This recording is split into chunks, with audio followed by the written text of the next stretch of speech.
Oh, hello, welcome everyone to another Nights of Eveningstar.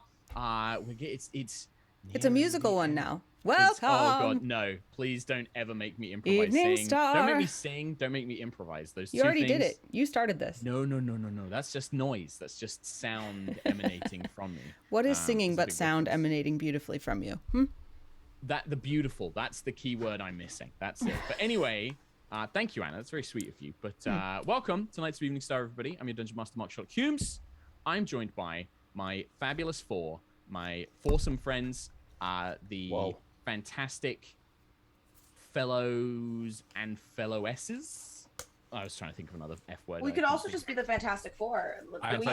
We need another reboot, I right? like Trademark. the Fantastic Foursome. Is fantastic.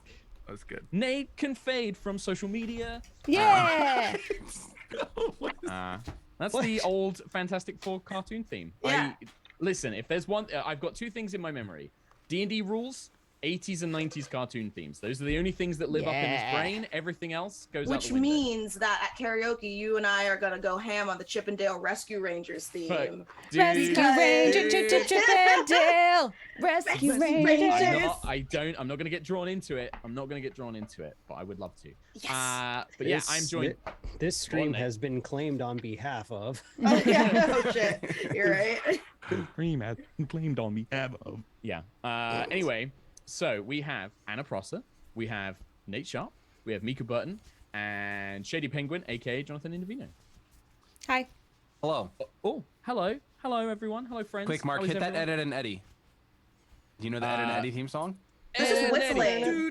That's all. Okay. Yeah. It was just dudes. It was mainly dudes. Yeah. A lot of the Cartoon Network shows didn't really have like lyrics, like song. You know, like the DuckTales, like the Dexter's Rescue Lab. Rangers. Dexter's Lab, has that's a true. banging theme song. Yeah, but it's not like a lyrical theme song. It's literally like, just it's got like yeah, exactly. It's just, glory. Darkwing Duck. Let's get Darkwing dangerous. Duck. It's a great Absolute, great. Absolute Let's banger. get dangerous. Centurions, amazing. Banger. Jason the Mickey World Mouse Warriors. Clubhouse. Banger. I never had that one. We didn't have Mickey Mouse Clubhouse over here. Anyways. Anyways. I don't. That's right. Sorry. You distract me. We are here for Nights of Eveningstar. That's a D&D show where these guys are all nobles or advisors for a small little plot of land in the nation of Cormyr in the Forgotten Realms. Faerun. What? It's my nerd voice. It's my. Oh, okay. It's Faerun. One of my nerd voices. I have many. The other one's just your regular voice. Oh. I mean, you can't roast yourself if your friends roast you for you. So got it. We are in our final season, the final arc, as we try and wrap up this lovely little story that we've been telling over the last couple of years. And yeah, we're in our last couple of bits. This is where I do my traditional look to Anna and be like, I feel like by the time I think this one is 3 weeks away. okay. Let's just do it. Let's just like What are they no, gonna do? It? Cancel our show? Do it. we're not. Cancel No our one's show? the boss of us. No one's the mean, boss of us. yeah. So Except the wizards, please pay us. Well, yeah, the wizards have done it. Do you want to take it away because like you're the one who helped organize all this? Yeah, sure. We wanted to give a nice big finale send off for the show because we've had such a good time. You guys have all been so awesome to hang out with us for 5 seasons. So we are going to be doing our finale live at Pax Unplugged in Philadelphia. The convention takes place the 2nd through the 5th. And our show, I believe, is on Saturday afternoon. But check Twitter and follow us on Twitter to get the absolute final confirmation of when and where. But yeah, we will be at PAX Unplugged. That's the exciting thing. With the finale live on the stage in person, which will be our first in-person game ever. I've played last. yeah, first and last, yeah. But yeah, it'll be a great one. So come and if you can join us live at PAX Unplugged. If you can, come along, say hi. Love to see you. Come watch live in the audience. If you can't, I'm pretty sure you'll be able to watch it from home somewhere. It will be on streamed. Twitch. It will Yes. be streamed. And then it will also be VODed. Yeah. And Yeah. we might get a special guest or somebody to pop along too. Oh, I was talking to Dave Whoa. White text friend. White text Whoa. friend, yes. And it's very possible that White Very text possible. friend may be revealed at Whoa. PAX Unplugged. Oh. And Oh. that they might be on stage with us. Whoa. So And it's- if you've and it's- wondered who Dave is, Yeah. you should watch the stream or come to the show. And it's So definitely make your guesses in chat, and if you're wrong, you will be banned. nice. Yep. Nate absolutely has that power on the D&D channel as well. He can do that. He is not I a mod. used to. Yeah. And I was going to say, and it's definitely Anna who's been speaking to White Text Friend, because Anna knows them in real life. It's not me or anyone else that's been doing it, and Anna's covering for us. No. No. It's definitely Anna. Yeah, I you don't guys know. don't know. I don't know what we're doing here. No, I know. We're throwing people off. Maybe, Oh, are okay. we? Or are we? Anyway. So yeah, PAX Unplugged for the very final episode of Knights of Eveningstar. Come and check it out. If you can't, watch it from home. Send us love and support either way. To With explain that- why we were like, do we do it or not? It's because a lot of these things are arranged like many months in advance, but you don't want to like announce it before PAX announces it, or like they want you to announce it. But so I'm unsure, but I'm taking a guess that now is a good time. Because I want to give people the chance to like Yeah. go get the tickets and plan the travel and come along and make room in Yeah. their schedule to come and watch it. And I'm sure our friends at PAX will be very forgiving if they're like, yeah, we understand, like it's fine, like, you guys. Yeah, and now they kind of have to. Now they have to. Otherwise they're gonna. 'Cause if it disappoint What us. are doesn't they gonna happen- do? Fire us? Well, if it doesn't mean, maybe. happen, then chat will be mad at them. Yeah. Oh, not and you don't us. want chat mad. No. No. No. Right. With that, shall we play some Dungeons and Dragons? Let's do friends? it. I mean, yeah. Oh yeah. I'm just gonna make myself a little note on the old timeage. All right. Last time on Knights of Eveningstar, our heroes have traveled to the capital city of Suzail for a war council to plan the defeat of the traitor Davian Cormoril and his shadowy patron, the Green Dragon Shadowbriar. With a major battle just ahead, the party spend time in the city working with their allies to plan and prepare for the offensive. But before their own forces arrive, one night, the heroes are attacked at the Crownsilver estate in the dead of night. Fending off the assassins, they quickly discover that the city of Suzail itself is under threat from a surprise attack within its own walls. Faced with a choice of aiding the other nobles of Cormyr, defending the docks and the city's ships, or investigating the royal castle, which has gone mysteriously silent, our heroes decide to call in their friend, the Dragonborn wizard, Merylonus, to bring 7 of their best fighters to aid the noble houses, dispatched their small but elite unit of Tressim knights to aid the fight at the docks, whilst they themselves, along with their friend Willowsong, go to the Castle Obarskyr to help protect the Queen. And that is where we are going to pick things back up today. I'd like to do a little OOC reminder of a couple of things. One, I'm going to remind you to re-equip your armor and any items that you did not have during the surprise attack. Make sure you've got all of that stuff equipped. Make sure if you did not take a short rest at the end of the last session that you do so now. Spend all your hit dice, do all of that good stuff. Make sure you are ready to go. And then the last thing was just to clarify exactly who you are taking with you, what you are doing, and what your plan is. I mentioned in the recap there that I believe the plan, Azara had used the Sending Stone to contact Merylonus and say, hey, we need you here now. Bring 7 best fighters, go and help the noble houses. That is being done. Your Tressim Knights, you sent Dusk and some messengers to basically tell them to go and assist at the docks. And then you guys are all heading to the castle to aid the Queen. Or find out what's going on. You don't really know what's happening at the castle. So. And Willowsong is coming with us. And Willowsong is, you have decided to bring her along. The dragon girlfriend. Yes, Nathan. Does a long rest reset temporary hit points? Long rest, no. We are not taking long rests. We are doing short rests. Oh, short rests. Short And that rests. doesn't reset temporary hit points. It does shouldn't do. No, it should keep your Cool. temporary hit points as are. Because you got a big chunk of temporary hit points in the last battle, I believe. They should last until... normally it says, like, on the feature that gives it to you, whether it lasts, like, until the next rest or for an hour or something like that. If it doesn't say, then they just last until they're gone or until you take a long rest, I believe. Here's the thing. I forgot why I have. I think it was one of your wild surge things. That sounds right. That sounds right, doesn't it? That does sound... I mean, it Yeah. says that you've still got 10 here, and I don't think you really took any damage or you got healed up, I think. So, It looks all good to me. And yeah, I see that like Azara and Agnis, you were taking quite a fair bit of damage. You guys are all healed up now. You spent your hit dice. Yeah. Cool. How many hit dice are you rocking left out of interest? No reason. You that said I'm spend them asking. all, so I spent them all.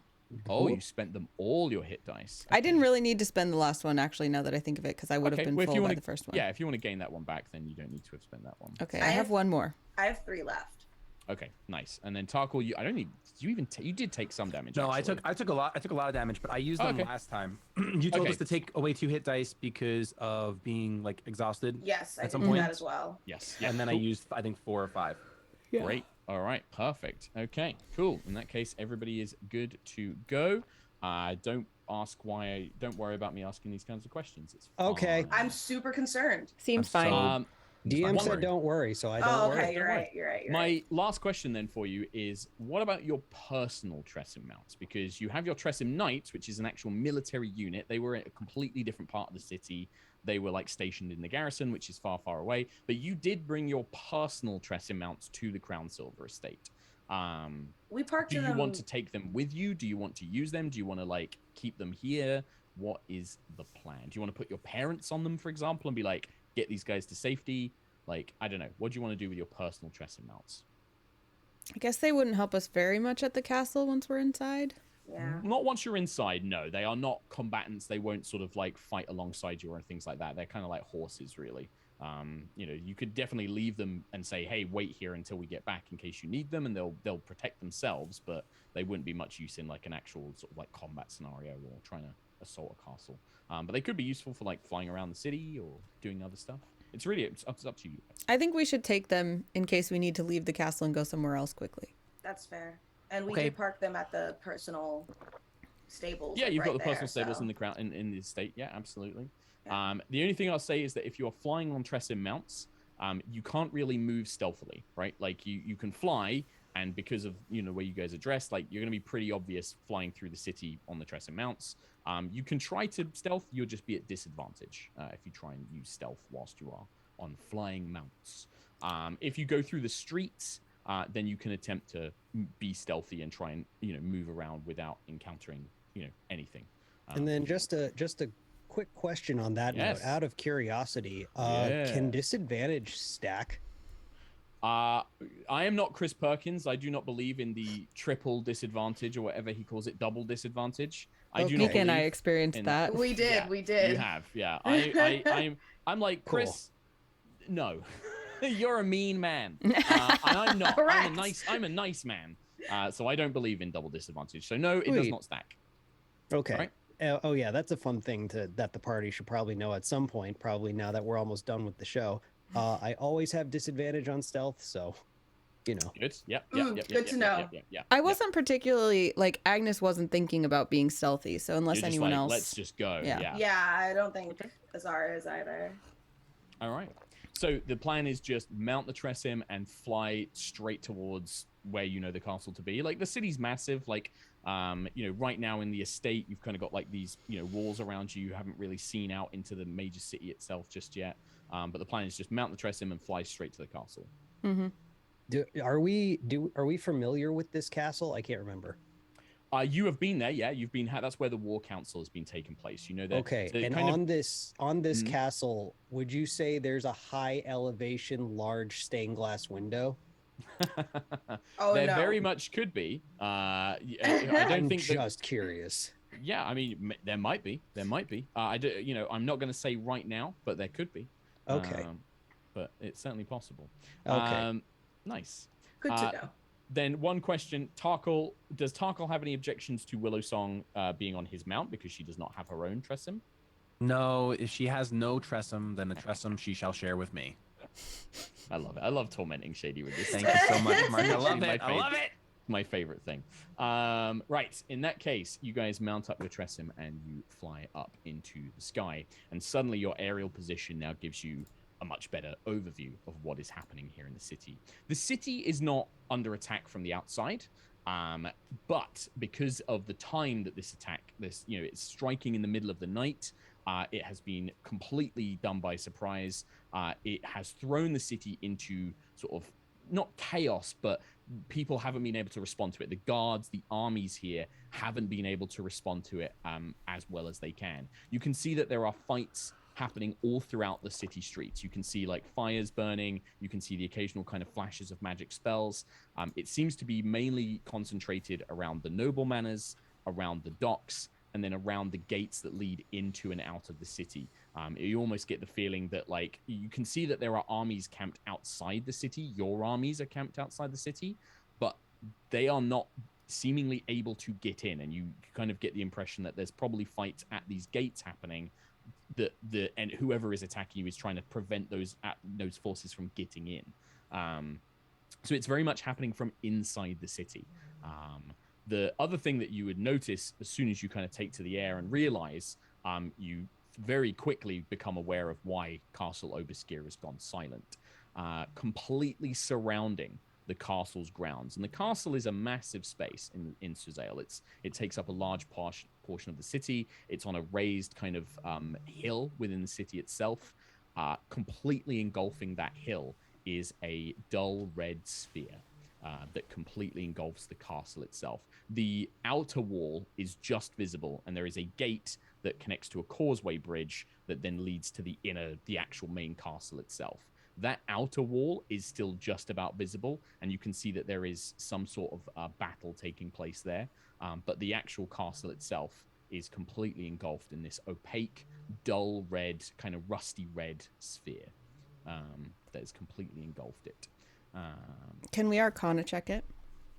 You absolutely can. At this distance, it will be a very high DC, just because, it could be so many things. You'd probably need to get closer to examine it, but you can make a kind of rough guess, like, does this, can I think of any spell that could do this, or like, any I can't think of any spell ever. There you go. I rolled a 1. Arcana check it. Absolutely, you sure can. You've got a higher chance, so I will let you 15, 16, 17, make the same check. 22. 22. Again, you'll need to get closer, Azara. It's not that you don't know. It's just that at this distance, because you are still a fair, you're probably a good, like, hour's flight away kind of thing, or like, you're going to have to take time. Maybe not an hour, like 20 minutes of flight to get there. But you're looking at it from a distance. A couple of things come to mind immediately. You don't know exactly what spell has created this. You don't know what exact effect it is. You do know that to affect such a wide, large area means that it is either an exceptionally powerful spell or it is a very unique spell. If it is a spell indeed, it could also be the result of a magical item or a relic or a creature, but most likely it is a spell. It's just one that is either very unique or extremely powerful, has been heightened or bolstered in some way. But such spells, it could be a million things. Walls of force. It could be, so many different things, right? But if the fact that nobody can reach the people inside of it would imply that it has some ability to prevent spells going in and out of that space. Mm-hmm. All right. But once you get closer, you can definitely make another check, and I'll make it a much lower DC because you've already you're starting to think about it as you're traveling to it. Right? Okay. Cool.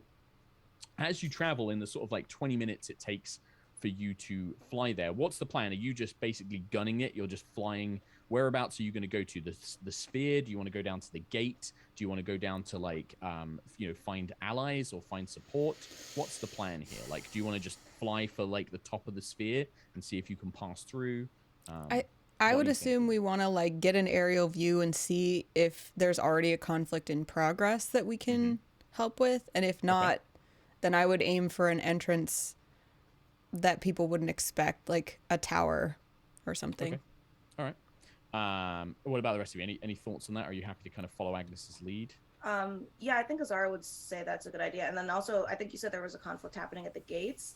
I think Azara would suggest that we try and turn the tides and then also bring those people with us, because clearly whatever's happening with this powerful spell, there might be a powerful mage or Shadowbriar herself, something huge maybe that could outmatch the 4 of us. So we should save the people who are fighting and bring them with us. Smart. Okay. Agreed. So the plan, basically head there, but head towards this outer gate, this outer wall, where the sphere sort of starts. This connects to the causeway bridge that leads to the main castle. So you could head there. You can definitely see that there is like, you can see like flashes of spells and fire and stuff like that. Very small at this distance. Maybe Agnis with the, Agnis and Tarkhal, who I know both have good perception, kind of like seeing the details of the fight happening. Yeah, you guys can just make your way straight there if you'd like to. Just want to check that that's what you want to do.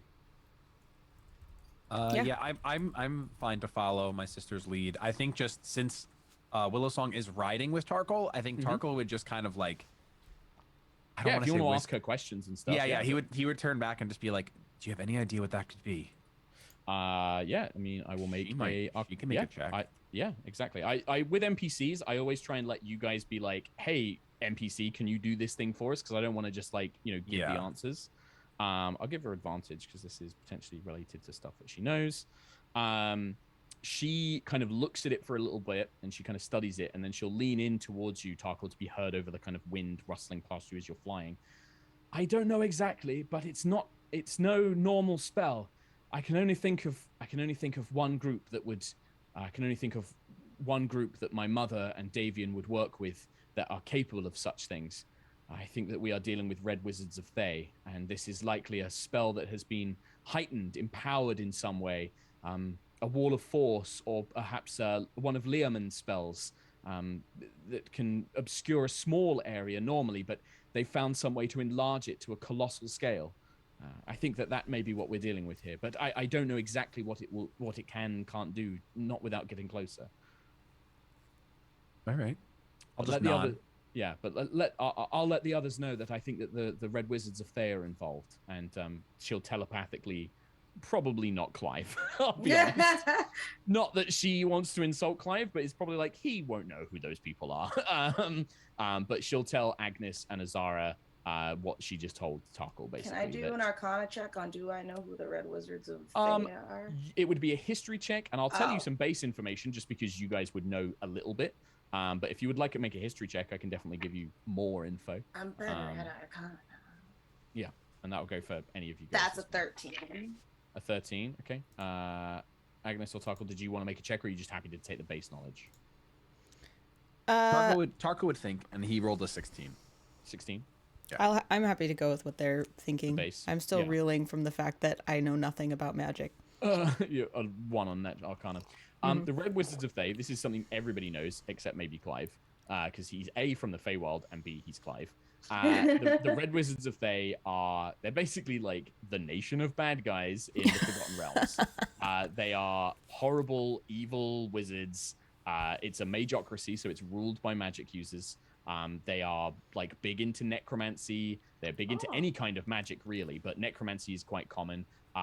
There is a rumor, Tarkhal would probably have like heard stories that the Grand Ruler is actually a lich who like runs the whole country, but it's kind of like hidden, and it's like hidden behind viziers and advisors and things.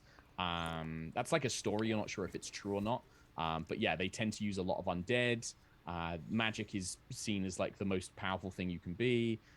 And they're generally assholes. Like they are like the kind of like the generic bad guys of the Forgotten Realms, where like somebody's causing trouble. It's probably those darn Red Wizards of Thay. Very much into like horrible things like slavery and torture and worshipping evil gods and stuff like that. They're bad dudes. They seem fun. Yeah. They tend to basically shave, all of the mages shave their heads. Men and women, they completely are bald, and they have tattoos kind of like all over their skin. So they have tattooed heads and forearms and things like that, and they wear red robes, as you can imagine. So that's kind of what you know. And yeah, Tarkhal, I think like with that 16, the most you've extra heard is like, yeah, they have this like they're ruled by some sort of lich. I think that Azara, from a political standpoint, you would know that them allying with somebody like Davian, if they could think of a way to weaken Cormyr, or maybe basically get in with the person who's going to rule it to like, enable trade relations and things like that, they would, probably easily back somebody like Davian to do that. And they tend to hire out their wizards as mercenaries occasionally for these kind of purposes. If it serves a god or a power or some scheme that they have, they'll lend their forces out to others who seek them. But yeah, generally bad guys. As you guys are flying through the air, the way I want to do this is as you guys are flying, you will encounter pockets of resistance, right? Mercenaries that see you and start firing at you with arrows. Maybe like a monster, like a kind of wyvern, or like a bunch of wyvern riders will fly up and engage you, rather than doing like a bunch of like really small combats that are just going to take up time. What I'd rather do is, how would you guys like deal with that? Like, let's say like as you guys are flying, you see that a kind of on the rooftops of a bunch of buildings in Suzail, a force of mercenary archers, all kind of like brigands and thugs, begin raising bows, and they just begin firing like barrages at you guys on your mounts. What do each of you do? How would you deal with that as a problem? I think Azara, because it lasts for a while.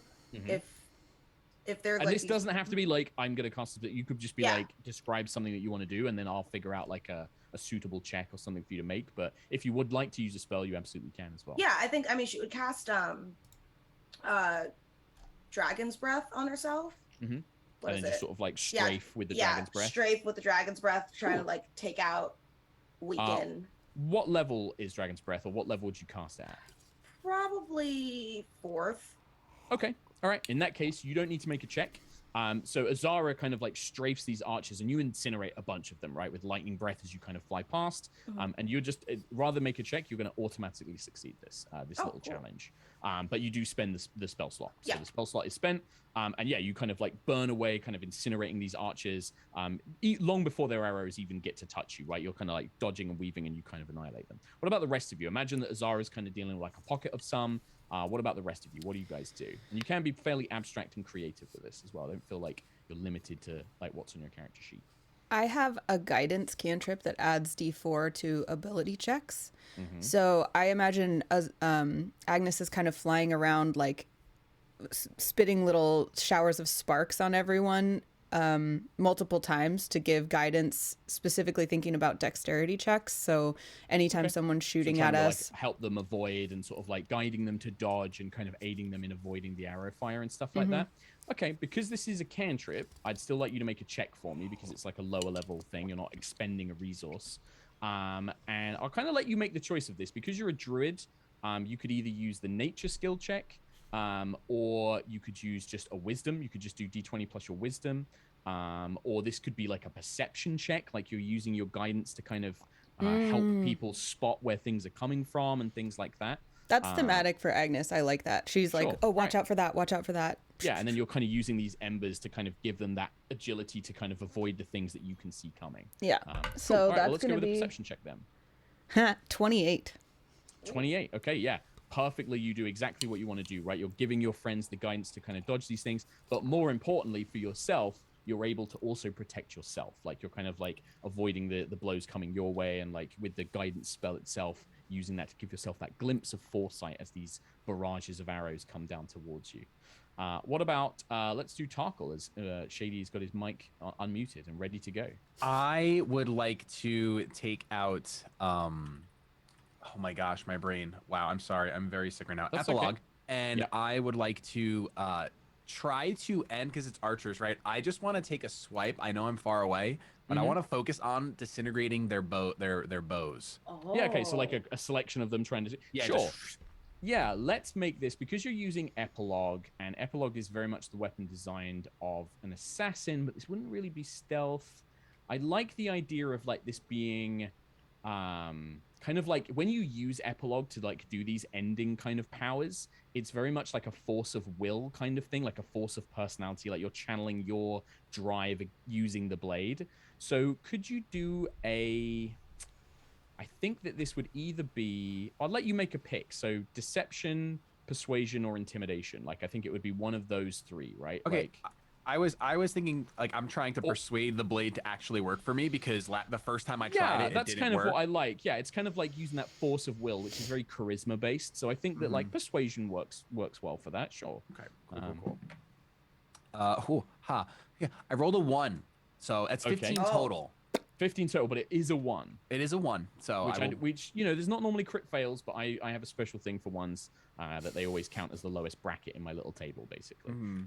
Now, the point here is you still do what you want to do, Shady. Like, you still will the blade, and it does conjure that effect, and it does disintegrate a bunch of their bows, because you're going to succeed in doing this, right? These are low-level mercenaries. They're really no match for you guys as heroes. But maybe, like, the first time you try and do it, it's slower than you were expecting. And in that process, they managed to fire off a barrage of arrows that, like, hit your Tressim, that catch you and Willowsong, kind of, like, scraping you guys with blows, and you have to kind of, like, wrench yourself to the side.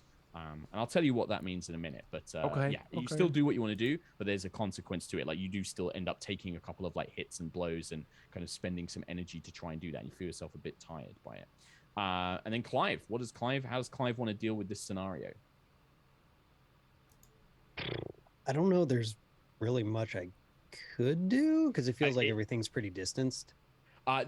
This could literally be like Clyve is going to fly down and fight these guys in melee, and as they're shooting, he's just going to like land in middle of them and start swinging his sword around. Like, that could absolutely be the thing you want to do. It's it doesn't have to necessarily be like just because these guys are ranged, you have to fight back in a ranged way. Okay. It's just whatever you think your character would do to deal with the problem. What kind of what's their footing? What are they standing on? They're all on rooftops, so kind of like these different townhouses and, like, you know, inns and shops and things like that. And they're kind of using, like, the little lips of the sides of buildings as cover and things like that. And they're kind of spread across different buildings, but your other, like, Azara's blasting a bunch of them with lightning. You know, Tarkhal's, like, just disintegrated the bows of a ton of them, but there's still a pocket left. Like, if you wanted to drop down into the middle of them, you could fight a bunch of those guys just and, like, literally just, like, swing your sword, grab them, throw them over the buildings, engage them in combat, basically. Yeah, I think I'd want to, like... I want to swoop in, and then whatever the closest distance I can get. You get, like, right above them if you want. Well, to safely jump off. Oh yeah. You can superhero landing this. Like, you literally like drop off the Tressim, bam, slam into the ground. Dust kind of kicks up from the top of the roof. That's stone dust. No, I wanna jump, unsheath Evanscorn, and then just, like, hilt up, land on someone. Yeah, perfect. Like, you just impale them, and then the rest of them kind of turn around and draw weapons, and you just get engaged into this scrap. For this, I mean, this is an athletics check, like 100%. This is just raw strength, landing on them, and then just engaging them with brute strength, basically. Let's see. That is... Wow, it was on 19 and landed on 1. So another 1? Yep. Okay, yeah, it's the same thing. You still manage to engage them. Like, you slam down, you kill that first guy, and then they pounce on you, and they get blows in, right? Like, they, like, kind of stab you with short swords. They, like, punch you. They, like, knock some of your teeth around, but you eventually, like, throw them off the roof. You, like, stab them through the belly. Like, whatever it is you want to do to engage them, you eventually overcome them, remount on the Tressim, and then carry on your way. The only thing is that you kind of, like, took a bit of a beating in doing so. So for Tarkhal and Clyve, I would like you both to lose 2 hit dice, please. And if you don't have enough hit dice to spend, tell me. Can I give them any advantage from having been guidancing everybody? That was your check. If you had failed, then you would have basically been, you would have been hit as you're doing that. Because, like, you were still helping them. You were still helping them avoid all these blows. It's just that this is kind of to represent their failures, right? So, like, otherwise, you and Mica don't lose any hit dice because you were, like, doing your jobs perfectly well and, like, protecting yourselves and doing everything else. Is there a way for me to mark the other option off? I would say... Oh, go on. Sorry. Because can I mark them off? Do I have to click take a short rest in order for them to stay marked off? You shouldn't have to. I thought that normally you can just sort of, like, mark them off. I mean, if not, just keep a manual track of, like, that you've spent them. But you should just be able to click the little box to use them, I thought, normally. I just had to... I tried it, and then it did scary things. So I just had to uncheck automatically apply healing with dice result in case anyone out there is using D&D Beyond and needs to know. There you go. Hey, I love it. Thank you very much, man. I appreciate that. Yeah. The other thing I would say, Agnis, if you want to kind of slightly retcon it, I would say that you could have absolutely helped Clyve and Tarkhal avoid some of those hit dice because of the way you specifically described you were trying to aid them with the guidance. But that would have meant that you would have taken some damage, like being hit. And I'd probably say that, like, you could, you would take a hit dice of damage and instead save, say, Tarkhal 1 hit dice or something like that. Or you can just basically be like, yeah, because, you still did what you were trying to do. It's just that in the process of them trying to do their things, they ended up taking a bit of a beating because of their choices. So okay, it's up to you. No, I'll stick with what we did. I'll let them take the damage. Yeah, it's good. Perfect. So you kind of have this kind of encounter with these archers on the rooftops, and then as you continue flying, just before you kind of reach your destination, you do see that a building has been caught on fire, and you can see that there are a number of these kind of fiery-like creatures, almost like dwarves, but like they're made of fire and metal. And a number of citizens are trapped in the building, and they're kind of calling out for help. And you can see that there are a few handful of guards trying to engage these fire creatures that are basically setting fire to all the buildings around them. They're like throwing balls of fire from the street level.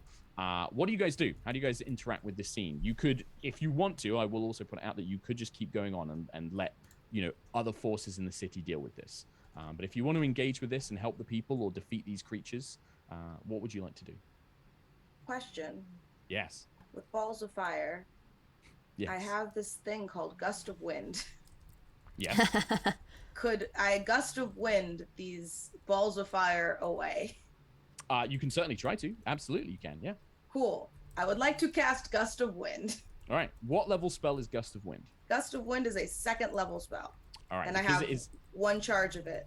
You're going to use your special my blessing dance of to swirling use it. Winds, yes. I love it. Okay, so because this is a 2nd level spell, I'm still going to ask you to make a check for me.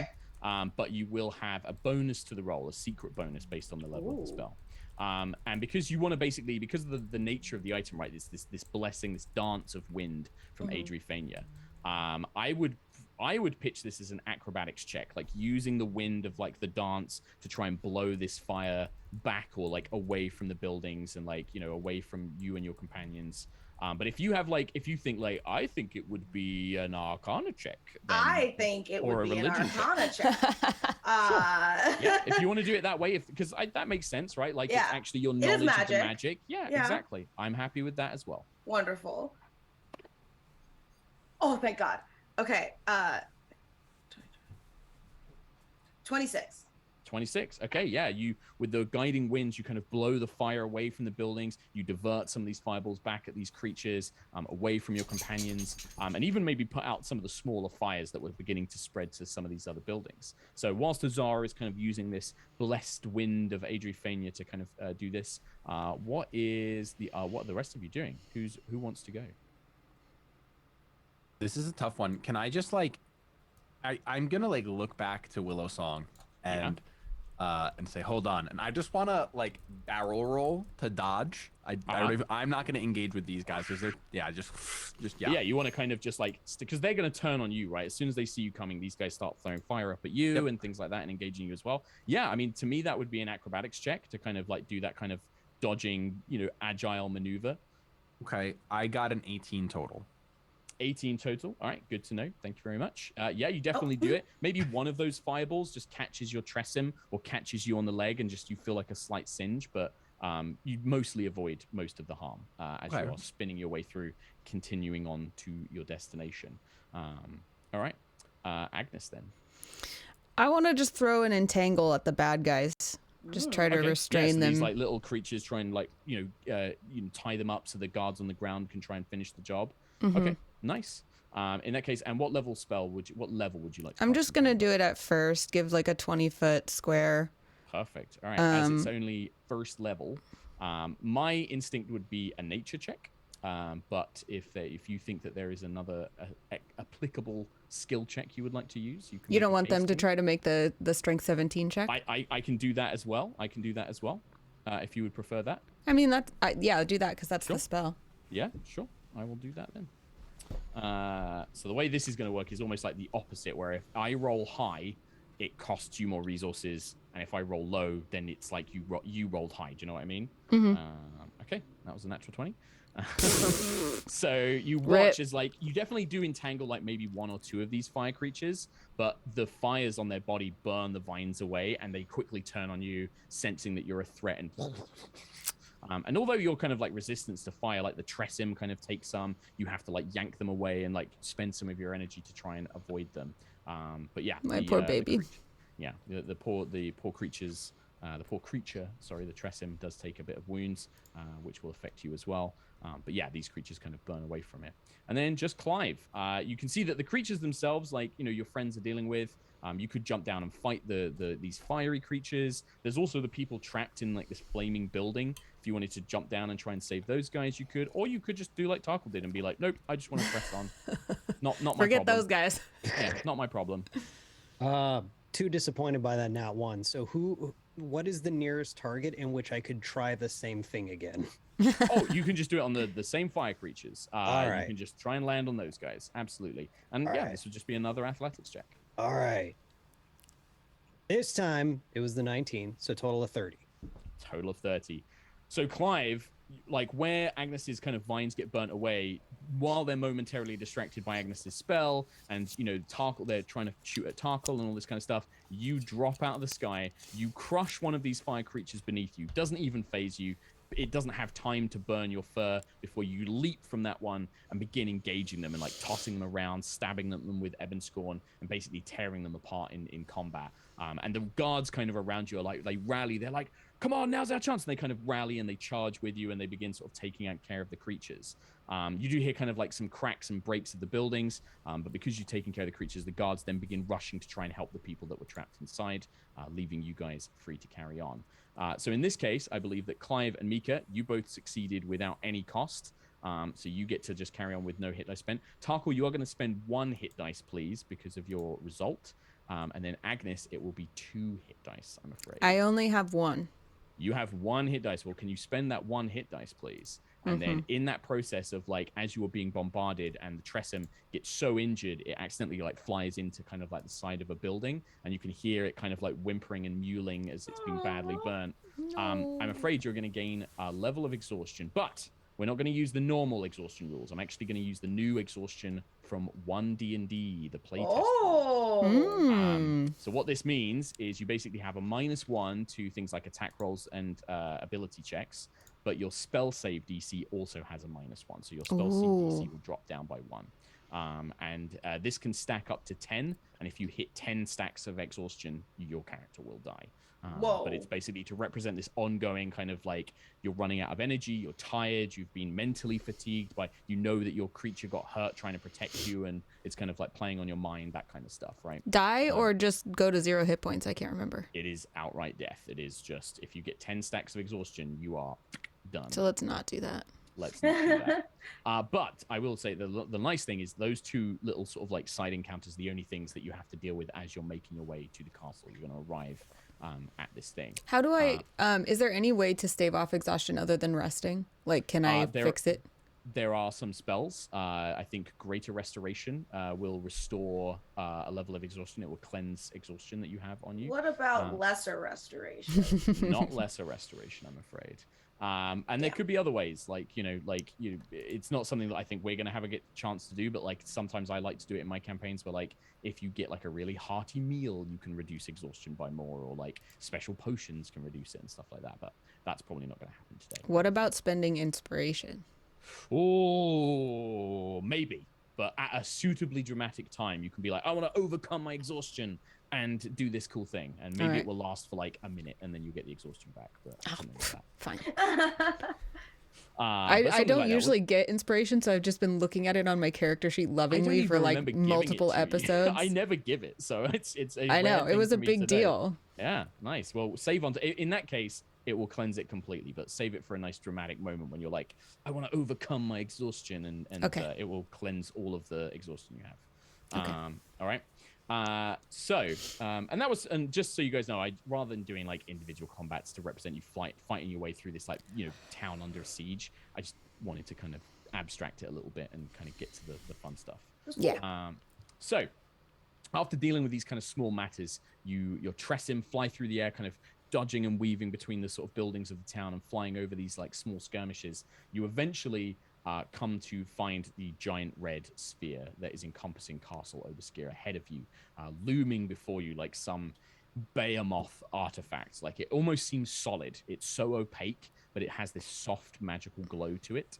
At the front gate of the outer wall, you can see a young dwarven warrior is leading a small unit of royal guards, and they are basically defending the front gate from what appears to be a unit of red armored warriors and ghouls, undead ghouls, like packs and swarms of them. And they're basically like crowding along, like crawling along the buildings, the ghouls jumping off the rooftops. And then these elite guards are almost like a shield wall pressing against these tired, exhausted looking soldiers down on the ground who are desperately trying to hold this gate and keep it secure for the forces of Cormyr. And just like the last two things, what do you guys do? Like, this isn't going to be an actual full-on combat, but like, how do you want to kind of like try and deal with this? Mica Burton, straight Are over the ghouls hand up. undead? Yes. Yes, they are. I would like to channel my divinity. Yes. Divinity, absolutely. Just to turn undead. Yes. Yeah. I All want to turn them so then while they're fleeing, all of the people can stab them in the back. Yeah, and it's a wide area because we're kind of abstracting this. Like, you might not hit all of the ghouls. I'm going to do basically the same way that I did the entangle spell. I'll make the saving throw as normal for everything, like one saving throw. Okay. If I roll low, that's good for you. If I roll high, it's probably going to cost you like energy and resources as you're trying to like fend them off and burn them away with your holy power. All right? Okay. What's the normal DC? It just says must make a wisdom saving throw. If it fails its throw, where's my DC? That'll be your cleric spell save. My cleric spell save, which is under spells, which is save DC for cleric 15. 15. All right. So you kind of, and would you be doing this from like up on the Tressim up in the air? Because like, obviously, it's a sphere around you or like within a sort of a radius around you. I think Azara would you like land, but stay on the Tressim for like a quick exit. So she would land the Tressim, turn undead, and then, And do you have like a particular idea in mind of how that looks like when you turn undead? Because I don't know if we've seen it, you've used it before. This is the first time.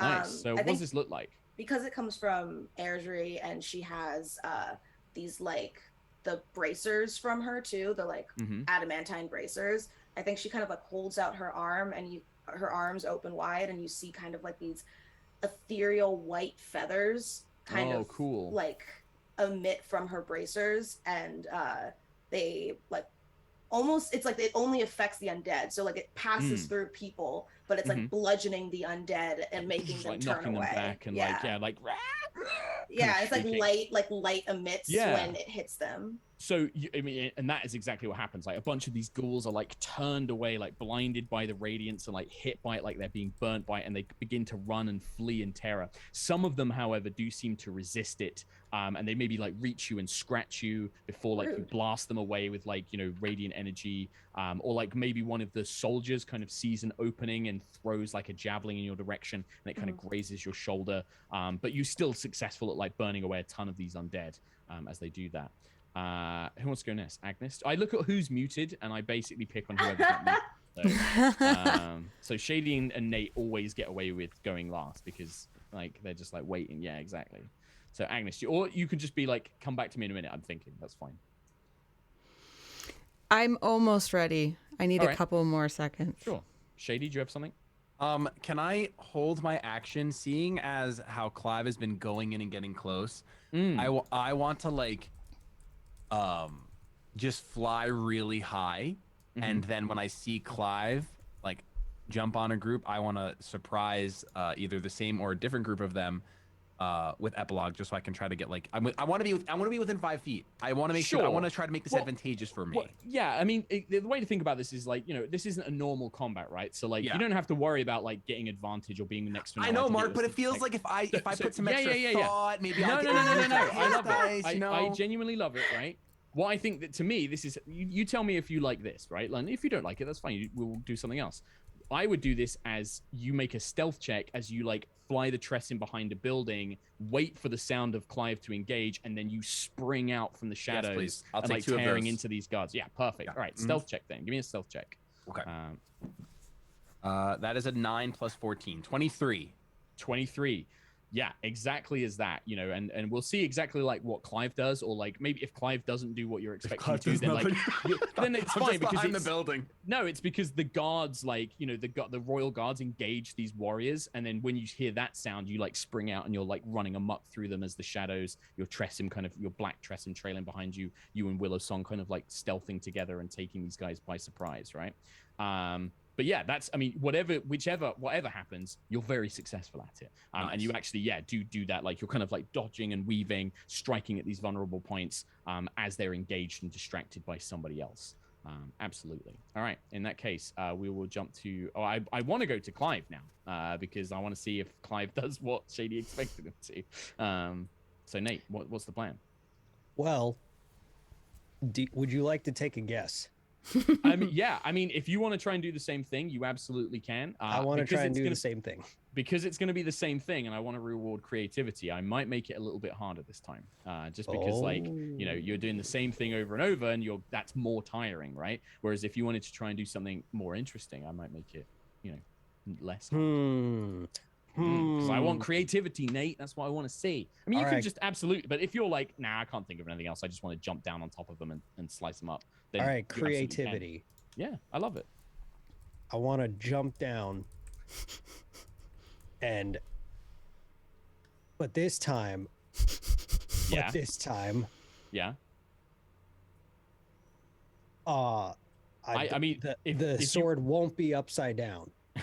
Okay, nice. It would just be normal sword. Yes. You just land on them. The other thing I was going to say is, like, if you wanted to, like, say, could I use my daunting roar, right? Like, you could absolutely use it, and it might be like an intimidate check with like a bonus or something, because you're using like a class resource, right? You could do something like that to try and frighten away these creatures, or, like, you know, create a distraction or something like that. Or if you wanted to use something like survival or perception, like to do, you spring in a surprise attack, or if you just want to jump down with sword upright, I mean, this is Clive's thing. There's targets, so he starts. He just swinging. wants to get stuck in. All right, sure. Then it's hard. Athletics check away, my guy. Athletics check away. That is a dirty 20. Okay. So yeah, you jump into the fray. You begin sort of knocking these soldiers aside, like landing on top of them, like, you know. And would you engage with the undead creatures, or are you going to jump into like these elite-looking red armored warriors? Oh, the red armor, the big, red armored guys, shiny, scarier looking ones. Yeah, so like you jump into the middle of these guys, and they kind of see you coming, right? They see the Tressim, so they prepare for it. Maybe one brings their shield up. You land on the shield, but manage to kind of like kick it out from under you. You begin tearing into these guys, but they are very trained fighters, and they're definitely going to get some blows back on you as well as you're trying to fight. And then suddenly Tarkhal and Willowsong and his Tressim are like beside you and like fighting alongside you, and you begin tearing apart these red warriors. And then lastly, we go to Agnis. Agnis looks to Azara for strategy. So she's like, flying or ground?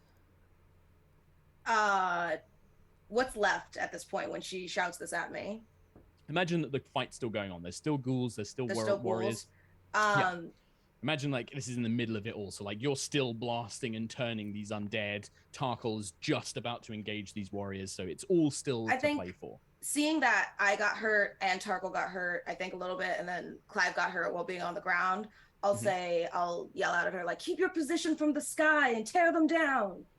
Cool. Then I'm going to cast Conjure Animals and bring back my fire owls. My swarm of fire owls. Swarm of fire owls. And what level spell is Conjure Animals? It is a 3rd level spell. Are you casting it any higher, or are you casting it at 3rd level? Just 3rd, because owls are technically like 0 CR, so I can cast 8 of them with just a first level spell. One, yeah. So because it's going to be 3rd level, you're still going to make a check. If you cast it at 4th level, it's an automatic success. I will tell you that.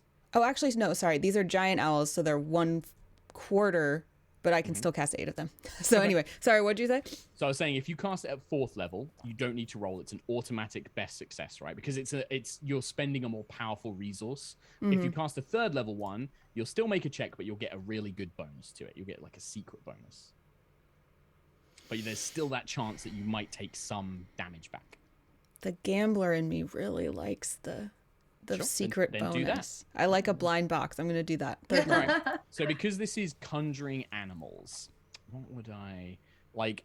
There's a couple of options, and you tell me if there's one you've got in mind. But like, I could see it almost being persuasion, because it's like, come to me, my animal friends, come aid me, kind of swooping them in. It could be nature, because of druid being, you are a druid, and this is very natural magic. It could be arcana, because it's a spell. It could be animal handling, right? Perfect. There you go. I didn't even think about it because I never use animal handling. It never comes up. But this is the when you are perfect example super of it. proficient in animal handling, it comes in very handy. I love it. It comes up. That's a great one. Yeah, let's go with animal handling then. I don't know. I will mentally add your secret bonus. Was that a natural 1 or was that? I have a 2? +9 and I rolled a natural 1. Natural 1. Okay. Well, the secret bonus is still going to boost it, but it is a natural 1. Again, it's the same. You do summon these owls, and they fly down, and they begin sort of like tearing into these warriors and the ghouls that Azara hasn't managed to kind of turn away and sort of like begin scattering them. But in the process of doing so, a couple of these like soldiers like look up and see what you're doing, and then trying to almost recognizing that you're a spellcaster, knowing that they can break your concentration, they order their back ranks to like pull out crossbows and again, you're going to kind of get some minor injuries as you are flying down.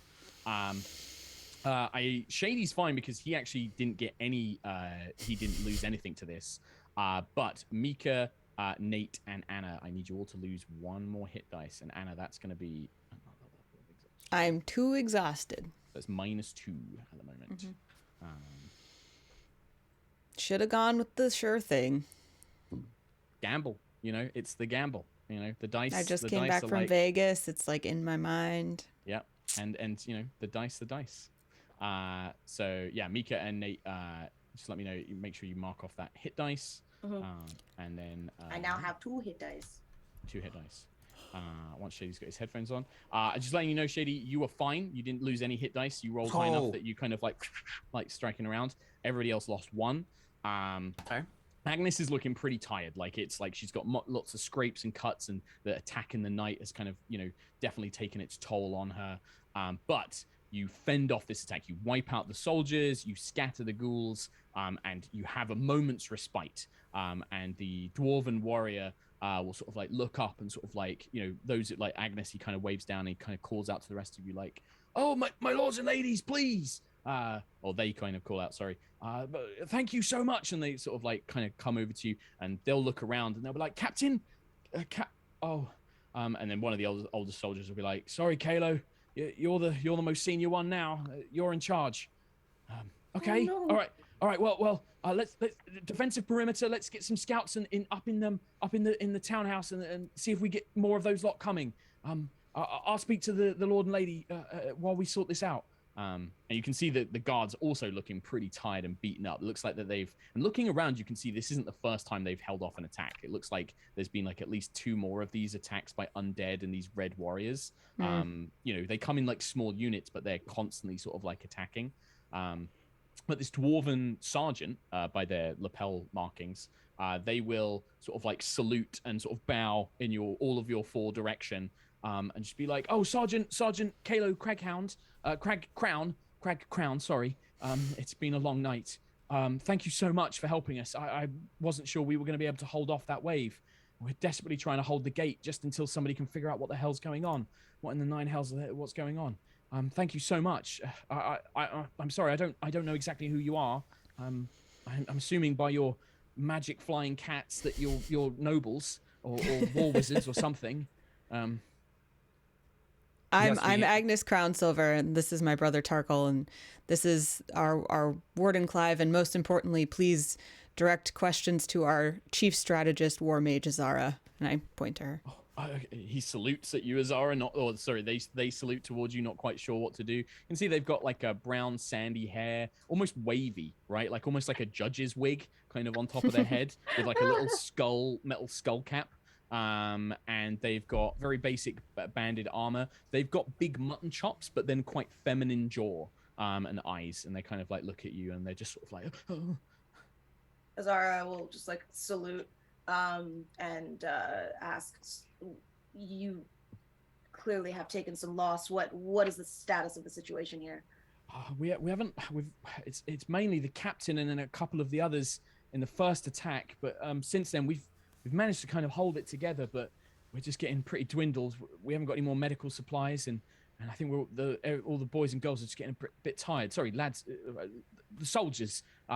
Anyway, yes, about a couple of hours ago, me and the late shift, we were working the front gate here, the gate guard here, and we heard some commotion coming from the castle, and then the next thing we knew, this bloody red ball just surrounded it, and we can't get through it. We can't.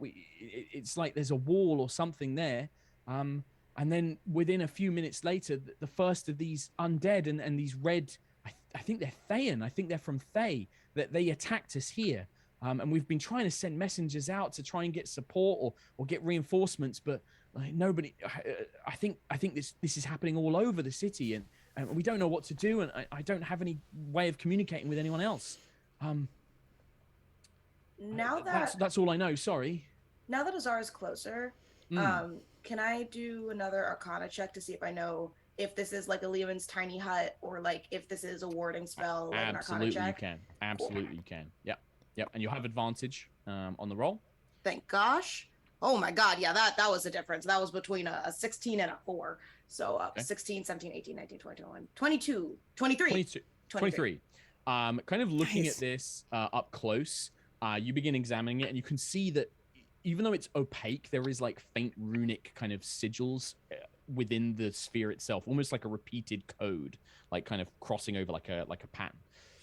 Analyzing that, examining it, do you like, whilst you're like doing this Arcana check, is this like you touching it? Is this you going up to it? Is this like Yeah. just keeping a distance? I think- like what's your investigative process? I think Azara would not quite dismount from the Tressum, but use the Tressum to get like super close, like follow along the runes, see if she can translate or read, take a gentle touch at it, because like she said that they tried to get in, so she figures that nobody, like, it would be mentioned if you touch it, you die. You touch it and it feels like a solid wall. Okay. Like it feels solid. So yeah, like she'll you're gonna be able to use pass through it.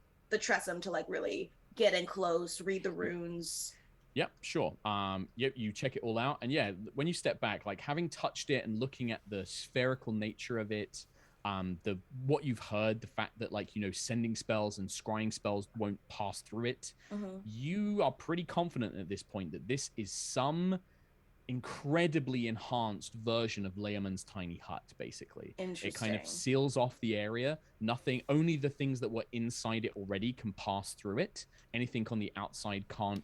Spells or people can't walk through it or pass through it, which also makes sense that sending spells and scrying spells wouldn't go through. And yeah, like you think, but it's obviously on a colossal scale. Right. And there's You'd also probably realize that because it's opaque, most teleportation won't work because you can't see inside it to actually, go through it. There might be some edge cases that you might be able to like finagle around there. There will definitely be some weaknesses to this in some way. And it is possible to dispel it, but I mean, the fact that they've increased it to this size, at least you would know it would have to have been cast at 9th level or higher. But they've done something to it to make it, even, affect this huge area. And Azara would know, like, the only way to dispel it would be, like, dispel magic at a high level, or... Yeah, that's the traditional way of dispelling a spell, with dispel magic. There are occasionally things like Wall of Force can be destroyed by the Disintegrate spell, but you don't think this is a Wall of Force. You think this is, like, an enlarged Leomund's tiny hut. I would pass along this information to my party, and also tell them that I do not have dispel magic. Willow Song will look at Tarkhal. Does the blade still have that function? I believe it does, yes. I can dispel magic, but probably better to save a spell slot if your blade can do it. I think that Epilogue is limited. It won't be as powerful as you are, Agnes. But it can do it. Epilogue is also unusual in that it has more unique powers, but I don't know how they interact with this and what they may do. I can also cast Dispel Magic myself, but not at the sort of magnitude that Magister Azara is referring to. I can only cast it once per day, however. What magnitude do we need, Azara? As high as you have. Well, I can only cast one 7th level spell. That's the highest I could do it at. Oof. But I could do it at 6th or 5th as well. There may be other ways. Zara, you seem fairly confident in your analysis, yes? Yes. There may be other ways around it. I am trying to think of them. I know that there are some... If I don't think any of you are able to do it, but if we could travel into the ethereal plane, that bypasses such magical protections. What about somehow traveling through the Feywild? It's possible, yes. I mean, Feywild connects to both the material plane and itself. It can be difficult to get an exact precise location, and I don't know of any entrances or exits here specifically, but in theory, the theory is sound. Yes, it would be no different to using the ethereal plane or the Shadowfell would work in a similar function. I have Dimension Door. Is that above game? Have a read of the spell. There's hovers of a current location in a spot within range. You arrive exactly at the spot desired. It can be a place you see, one you can visualize, or one you can describe by stating distance and directions, such as 200 feet straight downwards. Okay, cool. In that case, Dimension Door. You would probably want to, because you've been to the castle, you know that beyond this, where the barrier sphere is, like where this wall is, there's this stone causeway bridge that leads to the inner wall and the main castle itself. You could be like, and that's about 200 feet long, you estimate. You could be like 200 feet that way, or like, to the end of the causeway bridge. And that would probably work, you think. Unless there is like another spell woven into this one, which you don't think there is. You kind of had a good examination of it. If it's just sort of Leomund's tiny hut, then Dimension Door in theory would work. I can only take one other creature with me. Interesting. Do you think it would be easier to dispel this field from the inside somehow? Are you asking Azara, or are you asking Azara? Both of them at the same time. Okay. Well, Azara, if you want to make it would probably be another Arcana check, because again, it's like theorizing on like what you think this would be. Anybody is welcome to also, if you guys have anything you want to do or say. 24. 24. A spell modified in this way. You are fairly confident that this couldn't be done very easily and likely requires some sort of continual ritual to like make it this way. So it would be a case of, if you could find the wizard or the mage or whoever it is that is basically kind of causing this to expand, if you could stop them, you would bring the barrier down. Or it could be a magical item as well. And again, if you could turn the magic item off or destroy it, that could be the other way that this spell is being sort of modified and enhanced. There is the possibility that such an item could be carried by a powerful mage, and you would need to get it off them in order to turn it off, or destroy it or something like that. So yeah, it's definitely possible to do from the inside in that way. Azara, why don't you take either Willow Song for strategy or Clyve for protection and try to stop the spell from the inside? My thoughts are, I almost want to take Tarkhal for stealth. Smart. If we have to assassinate a powerful mage or pickpocket a magical item, I do not have the capabilities that Tarkhal does. I don't want to put this on you, however, as you are a noble and your life is at risk here. Oh, nonsense. Let's go. Oh, all right. When she says that, also Agnes's face kind of like, you see her kind of realizing like, wow, he has gotten good at assassination, hasn't he? And that bothers her. Oh no. Oh yeah, because also Azara saw him slit that dude's throat, like hardcore. True. Yeah. You saw no mercy Tarkhal just be like, yeah, we're done with you. Yeah. It's like a see your little brother through new eyes moment. Yeah. If Magister Azara takes Tarkhal through now and tries to locate whoever is channeling this ritual, I can try and dispel it from our outside, but I think if I give myself some time to prepare, I may be able to sort of give myself a boost trying to break the spell, but I'll need 10 minutes or so to meditate and concentrate. Perhaps if, Agnis, you could help me, your own magical power could almost supplement my own. There is also another theory I have. It involves Clyve. We all look at Clyve. Yeah, Literally looks at Clyve. Hello. Clyve, I've observed you for some time. Strange magic happens around you when you engage in combat. Do you know what that is or why it happens? I'm a magical angry boy. Chaos magic is sometimes called wild magic, is a phenomenon that does happen from time to time, especially in the Feywild. It can have effects on magic, and with a spell of this nature, of this magnitude, it's already going to be susceptible to it.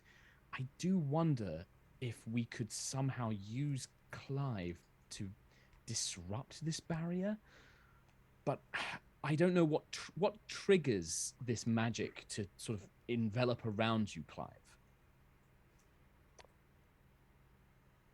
Rage. When does it happen? So when you're full of wrath and fury and rage. Others call it that. For me, it's excitement. I think if we could make Clyve angry enough, or perhaps get him excited enough, or cause this wild magic to surge around him, and he was next to the barrier, there is a chance we could cause it to cascade into the barrier itself.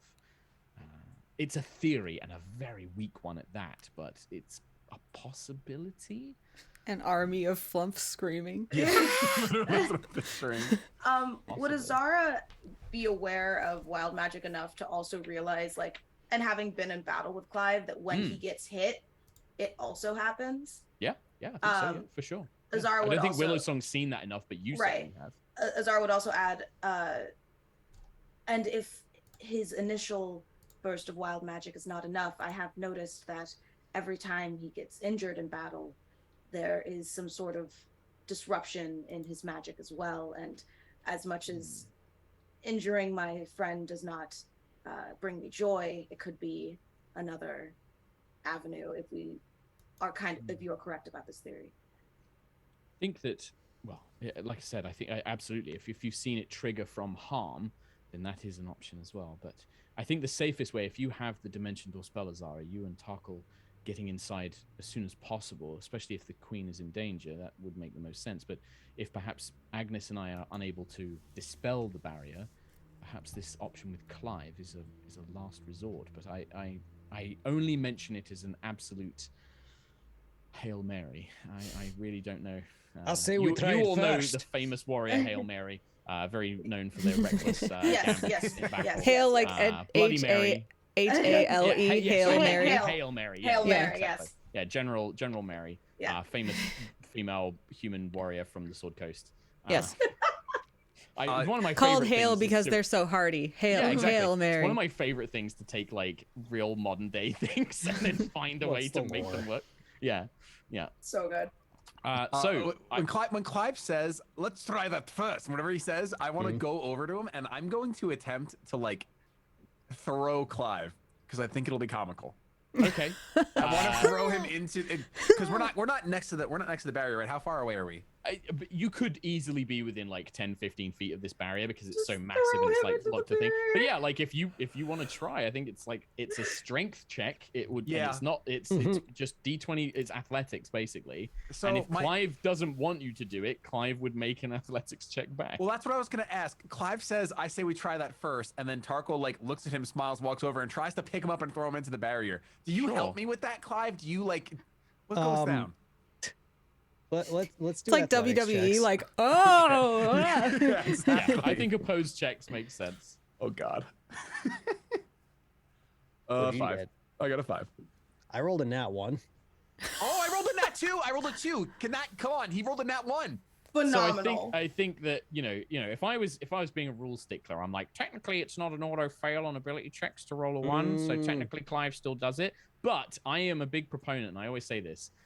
Like, whilst I don't want it to automatically fail, I like the idea of no, but, or yes, and, right? So the idea is that technically Clyve is stronger. And as you go to, like, throw him, Tarkhal, like, you're like, oh, okay, if he doesn't let me throw him, like, is this Tarkhal, like, is this, sorry, Clyve, are you resisting because you're like, what are you doing? Like, is this because you don't realize what Tarkhal's trying to do? Or is this just like your natural, like, yeah, it's just like trying he's heavy and big and he's just like tackling a wall. He's like, yeah. What? Yeah. But I like the idea that because you rolled the natural 1, this is a case of like Tarkhal tackles you, and it's not so much that Tarkhal throws you, it's that he hits you you weren't expecting it, and maybe like he just like knocks the wind out of you for a second, like he catches you in the gut, and you're like, oh, and you'd like double over. But that causes you to lose your footing, and you and Tarkhal both go. You land to the ground and roll into the barrier. I'd say you both take 1 point of bludgeoning damage as you kind of like slam the ground. The best point of damage I've spent in my entire life. Yeah. And that is a point of damage, Nate. Yep. So if you do want to reaction use your wild unstable surge, you could. Yep, I rolled a 2. What I was going to say on this is when you roll it, because that was the D8, right, to see what you got. If you can roll a D10 for me instead, and let me know if you get a 10. If you get a 9 as well, but a 10 is the magic number. It's a 2 still. It's a 2, so it's whatever it would be on the D8 basically. It goes off. So that is a teleport up to 30 feet to an unoccupied space I can see. Or that you can see. No, Okay, that so would've been yeah, so you, good. so Oh my God. you can teleport back to where you were, but you can't teleport through. That would have been Um, amazing. That I would know, have been like, so and good. I am literally this close to saying, fuck the rules. I don't care about that last part. You teleport to the other side of the barrier. I Like, mean, how am well this do you have close. to see But it? if he's slammed in and it's opaque, Yeah. he can Yeah. still. It's like when you're looking through wax paper, you can still kind Yeah. of look through wax paper. That's what I'm saying. It's That's what I'm wild saying. magic, right? Because So his the face wild is magic. against it. His Come on. face is against the ball, and he Sure, teleports right. yes, Yes. Like cinematically, I'm seeing Yes, like Clyve I- rolls, cinematically- and then face just poof against the barrier, and And, he's like, you see "Oh, this over there." flash- Yeah, but it's like I like the idea that he doesn't hit it and decide.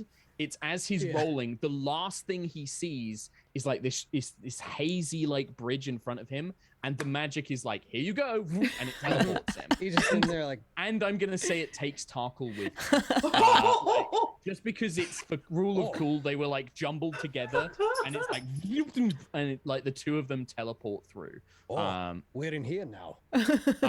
So as you two arrive, it's no longer opaque, and it's actually like not brightly lit, but lit enough that it doesn't feel like nighttime. It almost feels like sunset. As you arrive, you look up and you see this long, 200-foot long stone causeway bridge that leads to the inner wall and the inner gate. And it's at this point that you see that on top of that wall are about 24 archers and 2 ballista crews that are looking very surprised at you have just arrived here. So that's the 2 of you have gone through. Agnis, Azara, and Willow Song, you watch as Clyve, like, Tarkhal tackles him, they roll, and then they vanish.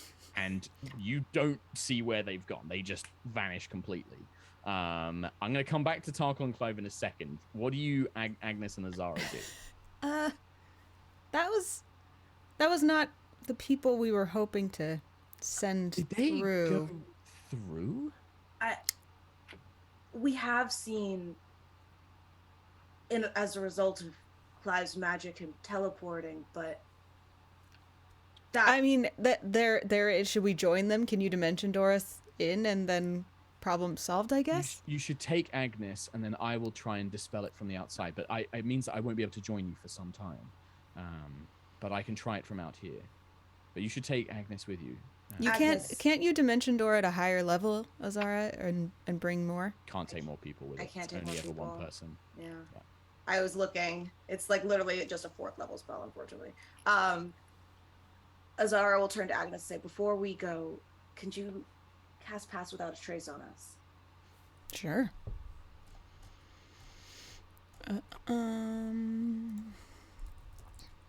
Should have done that on Clyve, but As you're doing that as well, I think that Willow Song at this point will say, I should have done this before Tarkhal tackled Clyve. I wasn't quite expecting him to do that. But she will cast Rari's telepathic bond on at least the 3 of you. And then you hear in your head, like, at least this way I can keep you appraised as to what's happening out here, and keep you posted. Pass Without Trace is self only. It affects creatures around you as well. Oh, Up to, got like, it. Yeah. Got it. It's Yeah. like you, and then it's creatures around you, I think. Yes. Okay. I cast that. All right. So that'll affect you and Azara. And technically, you could have it affect Willow Song and some of the soldiers out here, but My owls are still out here. Can they protect Willow Song? Yeah, you can, like, I don't know how long they last or if it's concentration or whatever, but yeah, if they stick around, then they'll stick around. Cool. There's guards and stuff here as well. But yeah, Willowstone will basically tell you, like, she's going to try and dispel it from the outside, but this might take her time. Okay. So, she might not be able to come and help you now. But she's going to try and take the barrier down, so at least the soldiers here can eventually come in to help you as well, if she can get it down. But otherwise, you're on your own. And it is the plan that you're going to Dimension Door? Yeah, Azara's going to Dimension Door, and it's 500 feet. How long is this? Like, how far am I from the inside of the castle? If you go, I would say like 200. If you kind of visualize, because you've been in the castle, Yeah. you could visualize. Do you want to go into the castle itself? You think you could probably get yourself into like an entrance hallway of the main castle, or the courtyard just beyond the inner gate? You could get to the courtyard. I think which is like an outdoor courtyard. This is knowing that, like, it's of utmost importance. Azara, Straight in. Yeah, straight in, and also like, before we go, Azara will be like, let's be stealthy, get in, get out, try and find Clyve and Tarkhal, because like also she can't see them. No, yeah. So she's just assuming like they've gone in already. So sure, yeah, all right.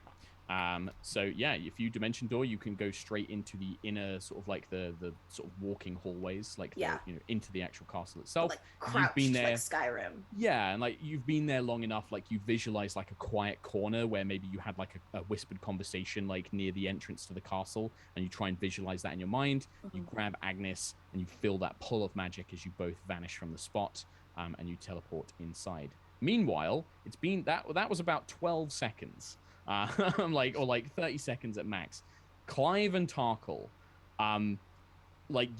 these guys were surprised as you are to see this happen. So this isn't like they get like a surprise round or anything else, but you've got a 200-foot bridge before you are like out of their line of sight.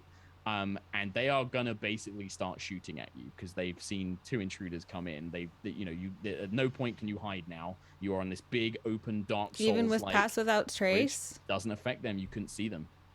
Okay. They are not affected by Pass Without a Trace, unfortunately. Okay. So Clyve and Tarkhal, at this point, I hand it over to what do you guys want to do? And we'll do it in rounds. So like you guys take your turn, and then I'll take a turn for the bad guys here. But I think I look to Clyve and kind of comically run. Do we just because there's 240 archers? You said 24 archers. 24. Like 2 dozen, and but then 2 ballista as well. And you can see the ballista crews like turning them like, and the archers were like, man, fire, barrage, and like they're pulling out longbows and like aiming down the bridge. Like even against you guys, even if these are low level archers, like having 24 arrows shot at you every 6 seconds is not going to be fun. Yeah, I want to say move quick. I think that's all I can do. So you just want to like dash, basically? Wait, no. Wait. No. I want to, knowing that Clyve is, I feel like I don't know if I'm faster. You have 4 legs. Who's faster? Or what would Tarkhal think is faster? What do you mean he's got 4 legs? I mean, he can if he wants to. Right, okay. You know what I mean? He's like, do you think he was like a centaur man? No, yeah. These can be He legs. can go lion run, yeah. Okay. Yeah, lion run. I am fast. Okay, yeah. so But then you can dash as well. I know, because I can dash. I think what I want to do is I'm going to take my action. I'm going to touch Clyve, and I'm going to cast invisibility on him. And I'm going to make him invisible, so he's... Can I do that? Where do you get invisibility from? I believe I have that from a trait. Let me see why it's on my character sheet. Because I think you took one of the feats, didn't you? Yes, I took a feat. Yep. Shadow Touch Charisma. That's exactly what it is. There you go. All right, that's cool. Yeah. So, where does the Shadow Touch come from? Is that like your connection with Willowsong? Was this something else? Like, listen, I don't wanna reveal all the secrets as to Tarkhal's feelings. I know he's cut off the bond, but maybe not. But maybe she touched him in the shadows. Yeah. Okay. So like, there's this kind of like Nice. mist that seems to envelop Clyve, and yeah, Clyve, you sort of vanish from sight. Not that you know that. Like, you're like, oh, don't know what Tarkhal just did, but sure. Well, I would probably say you can say like, you're invisible. Like, they can't see you. Just get across the bridge as quick as you can, and then Yeah. I'm gonna. I guess that would be my action, right? Yeah, I'm and gonna- then you could move bonus action dash, basically. Yeah, So for just 60 to feet. clarify, so you can go 60 feet with dashing every 6 seconds, right? Yep. And then Clyve, what's your movement speed? Because you've got faster movement speed as a barbarian, right? 45. 45. So if I average you both and say 50 feet, it's going to basically take about 4 rounds for Clyve and you to get across this bridge every turn, right? Okay. Obviously a little bit quicker than that, but like in terms of like enemy turns, it's probably going to be about 3 or 4 turns. They did see Clyve there. They see him vanish. They don't know where he is, but they know he's somewhere on this bridge. So the invisibility is going to definitely help, but it's like they can still potentially try and hurt him if they can. The way this is going to work is that basically I'd like you both to make dexterity saving throws against the archers as they're like firing arrows at you every turn. Clyve, you can have advantage because you've got danger sense and you're invisible, but you've got danger sense anyway. So let's do 3 of those. So let's get that first one. What's your first dex saving throw? My first one was 24. 24, and you've got evasion, don't you, Tarkhal? I do have evasion as well, yes. Okay, nice. All right, and then Clyve, dex First saving throw. is 21. All right, for the first like 6 seconds, like you are both running down this bridge, sorry, and they are, rather than even aiming, they're just firing arrows into the general vicinity of where you're running, basically. Like they can see Tarkhal kind of like running, and they're just peppering the area with like, you know, something like 48 shots every few seconds, like 6 seconds. It's just like, and it's just like leaving this trail of like, you know, almost like reeds sticking out of the stone as the arrows kind of ding, ding, ding, ding, ding, ding, ding around you. Tarkhal, you with your evasion, like using like your cloak and epilogue, you just swipe them out of the air. You turn to the side as they slip around you. You take no damage because of evasion. Clyve, because you're invisible and you did succeed on the saving throw, you're going to take half damage. You could also rage if you would like to, Clyve, because we're not doing like full combat turns. Well, if I'm gonna take damage, then I'm just gonna. So it would be 10 backlash. points of piercing damage. Okay. So you can backlash if you'd like. That doesn't start your rage, though. Remember, that's like a separate thing you got to do on your turn. Would rage give me some kind of advantage in this? It gives you half damage because you get resistance to weapon damage, right? Yeah. I would like to do that then. All right. In that case, take 5 piercing damage then. As you kind of just run through and like the arrows are hitting you, and they, you know, you can see like blood coming from this invisible shape as like these errant arrows are hitting you, but you're shrugging it off with your rage, right? All right. So that was the first one. If you can both make dex saving throws again for me. Whoops. Didn't do that advantage. That's Yes, give me 27. advantage as well. 27 again. Tarkhal, you're just like matrix dodging on your knees. Dirty 20. Dirty 20. So you can take half damage again, Clyve, as you kind of get peppered. Tarkhal takes no damage. Ooh, terrible roll. That's only going to be 5 points of damage. No, that's going to be 2 points of damage to Clyve because you're raging. 2 points of piercing damage as you get peppered by arrows again. And then 1 more dex saving throw for as you guys are running. And then I'm going to make some ballista attacks against you both. That's a nice sentence. This one was only a 17. So that's still a success. Oh, okay, cool. So Tarkhal runs a 200-foot bridge, constantly shot by like an army of archers, and takes no damage. I like to imagine his cape is like whipping around as he's like but it's like gracefully. it's so shredded now. Like that cape is just shredded to pieces. Can I ask something before Sure. So would I be course you able can. to see if they're like basically wave firing at wherever Tarkhal is? They are, because the bridge is like 10 foot wide. They're just, and there's so many of them, and they're firing so many shots. They're just kind of scattering it in the vague area around him. I mean, you could, in theory, they are mainly aiming around where Tarkhal is. I was If gonna you say, were like, can I just I'm like gonna drop stop back for a second? Yeah. Yeah, and like break off the arrows in like the confusion, and then just wait. You could absolutely do that. I would love to do that. Yeah, I mean that's super smart. I love that. Yeah, you actually just like after that second volley, you just dead stop, and you just kind of break off the arrows, like smear your blood or whatever that was there, and it just fades away with the invisibility. And then yeah, they continue firing in Tarkhal's direction, thinking that you're still there, and then you just stop and wait. All right, okay. Well, Tarkhal, I've got some bad news though. Being the only person that they can see, these ballistae take shots at you. Oh, Well, cool. one. Thanks, Clyve. Yeah. That's fine. There was no. You cast invisibility. I did. It's literally not even his. Even if he was still there, he's still only. Yeah. They're both shooting in that same spot. It doesn't matter. So it takes them a round to reload each time, so they only get to do this twice. But there are 2 of them. The first one is a miss. The second one, however, is going to be a 23 to hit you. I uncanny dodge. Okay, so you're going to uncanny dodge. So you're going to half this damage. I need my d10s here. I don't like tens with a Yeah, that was a lot. That was a lot of S's. That would be 30, so half that to 15 piercing damage. As the first one, you kind of and it scrapes along your chest. And then the second, after they spend like 6 seconds reloading, and then just before you reach the end of the bridge, they get 2 more shots off, 1 each. And that is going to be, the second one is going to miss because that's only an 11, but does an 18 hit you? 18 does hit. Okay. And like as you get like clipped by this thing, like it definitely does sort of like knock you a little bit back again. Would you like to uncanny dodge again? I would love to. Yes, absolutely. I'm assuming you would. That is going to be. What if you're that's just only like no? 20, so half to 10 points of full piercing damage. And because you're uncanny dodging this, normally these would like knock you back and knock you prone, but because you're uncanny dodging, I'm kind of saying that you're like kind of moving with the, it's only kind of like sending you back a few feet, and then you're kind of catching up with your dash speed anyway. So you don't lose any movement speed on this. And yeah, the 2 of you managed to eventually cross this causeway bridge, and you get underneath sort of the battlements where the archers are currently located, and you can hear them scrambling, and you can see that there are like grates and things for like boiling oil and archers to shoot down from, but they're having to reposition to like look down into this thing. You now arrive at these gates where a big solid iron portcullis has been dropped, and you can see a courtyard just beyond it, and then you can see an entrance into the castle itself.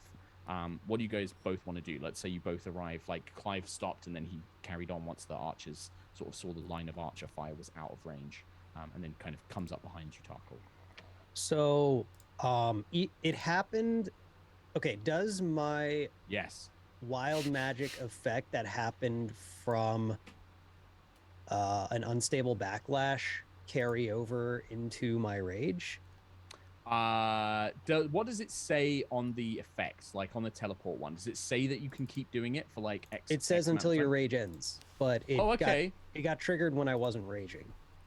I would say because you raged pretty quickly, let's just say that it's still active, yes. But okay, this so time I just kind of only like you that can teleport.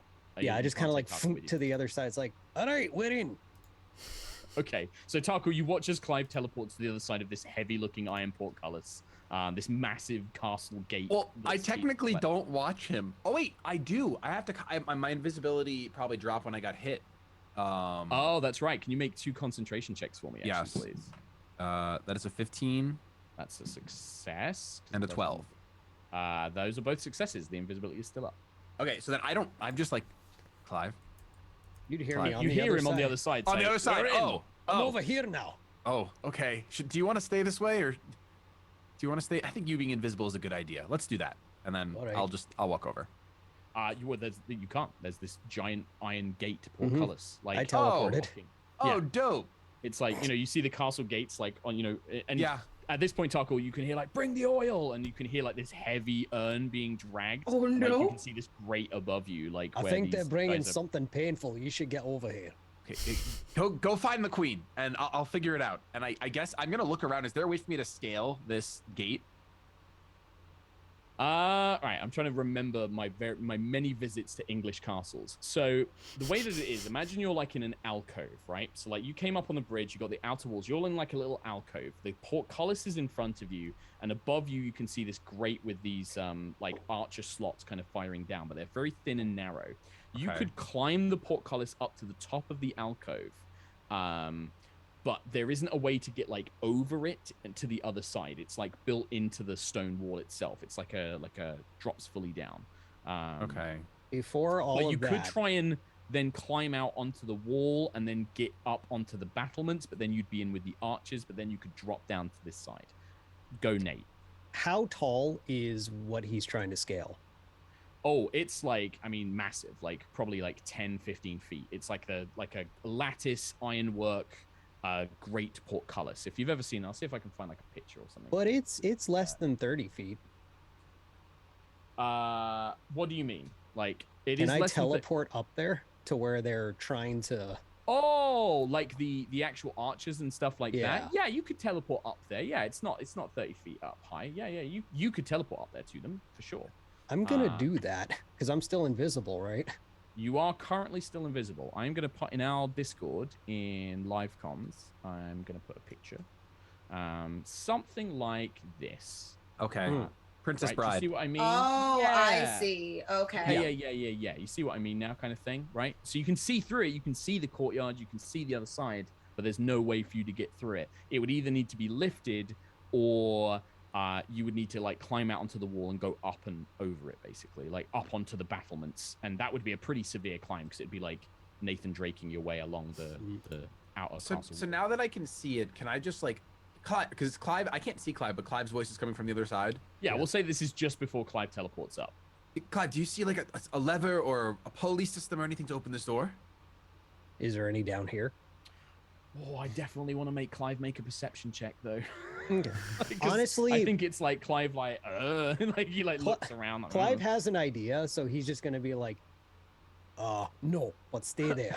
I'm gonna. Okay. Yeah, I love that. Like he purposely is like, I'm not looking. Like I've got an idea. I love it. I want to. Okay, so I'm gonna teleport up there. Okay. And I'm up there.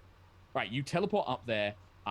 The guards don't notice like that you arrive. They like you kind of like maybe like appeared just before you bump into one. But they don't notice. You see that basically they are just about, and Tarkhal like looking up. You can see that basically you have a choice. You either go out onto the bridge where the archers can hit you, or they are about to pour burning oil, like boiling oil, down on top of you. And you can see, Clyve, that they're dragging this heavy metal like canister urn, and they're about to kind of like tip it over onto this grate that plummets down on. Would I be able to just start pushing them off the side invisibly? Well, I would say the second you push one off, the invisibility breaks because it counts as an attack roll, right? Like it would account as an attack, whereas you like shove somebody off, it would count. But you would then just be like, right, off you go, throw, and you could definitely start doing that. Absolutely. Yeah, I'm just gonna start throwing people off the side. All right, give me a just straight up strength, D20 plus strength, and I'm going to oppose it with my. Yep. Here we go. 28. Right, you pick up one guy with one hand and you just throw him over. Like you just like you get a Wilhelm scream. As this guy goes flying off, he falls down into the moat on the outer side of it. Just goes completely flying. So I roll Clyve tells Tarkhal to wait, and all of a sudden bodies just start flying off the air. You hear like.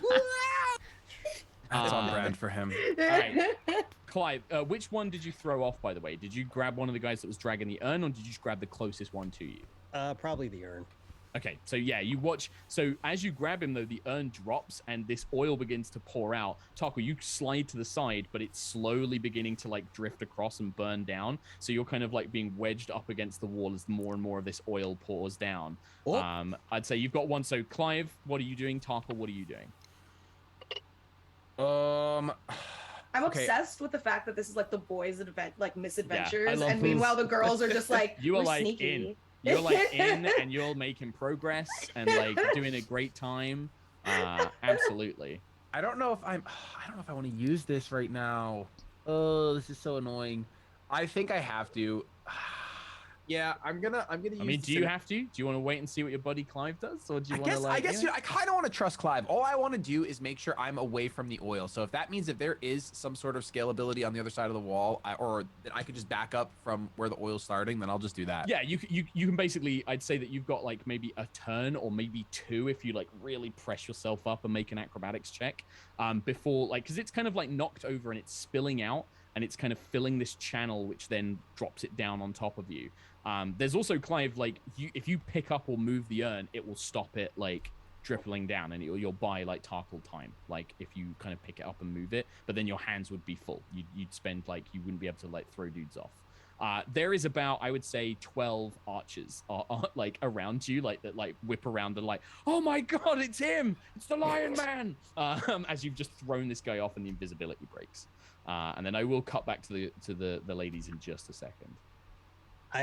I would like to like dip a pinky in the burning oil, just kind of like get a little pain going. Yeah, I mean it's like ooh, it's painful, really painful. Take like 1 fire damage. Okay, and then unstable backlash. I know. Gonna see. All right, let's see what we Just a roll. D8. You can just roll the normal D8 on this one. Yep. 'Cause it doesn't affect Whoop. the thing, you know.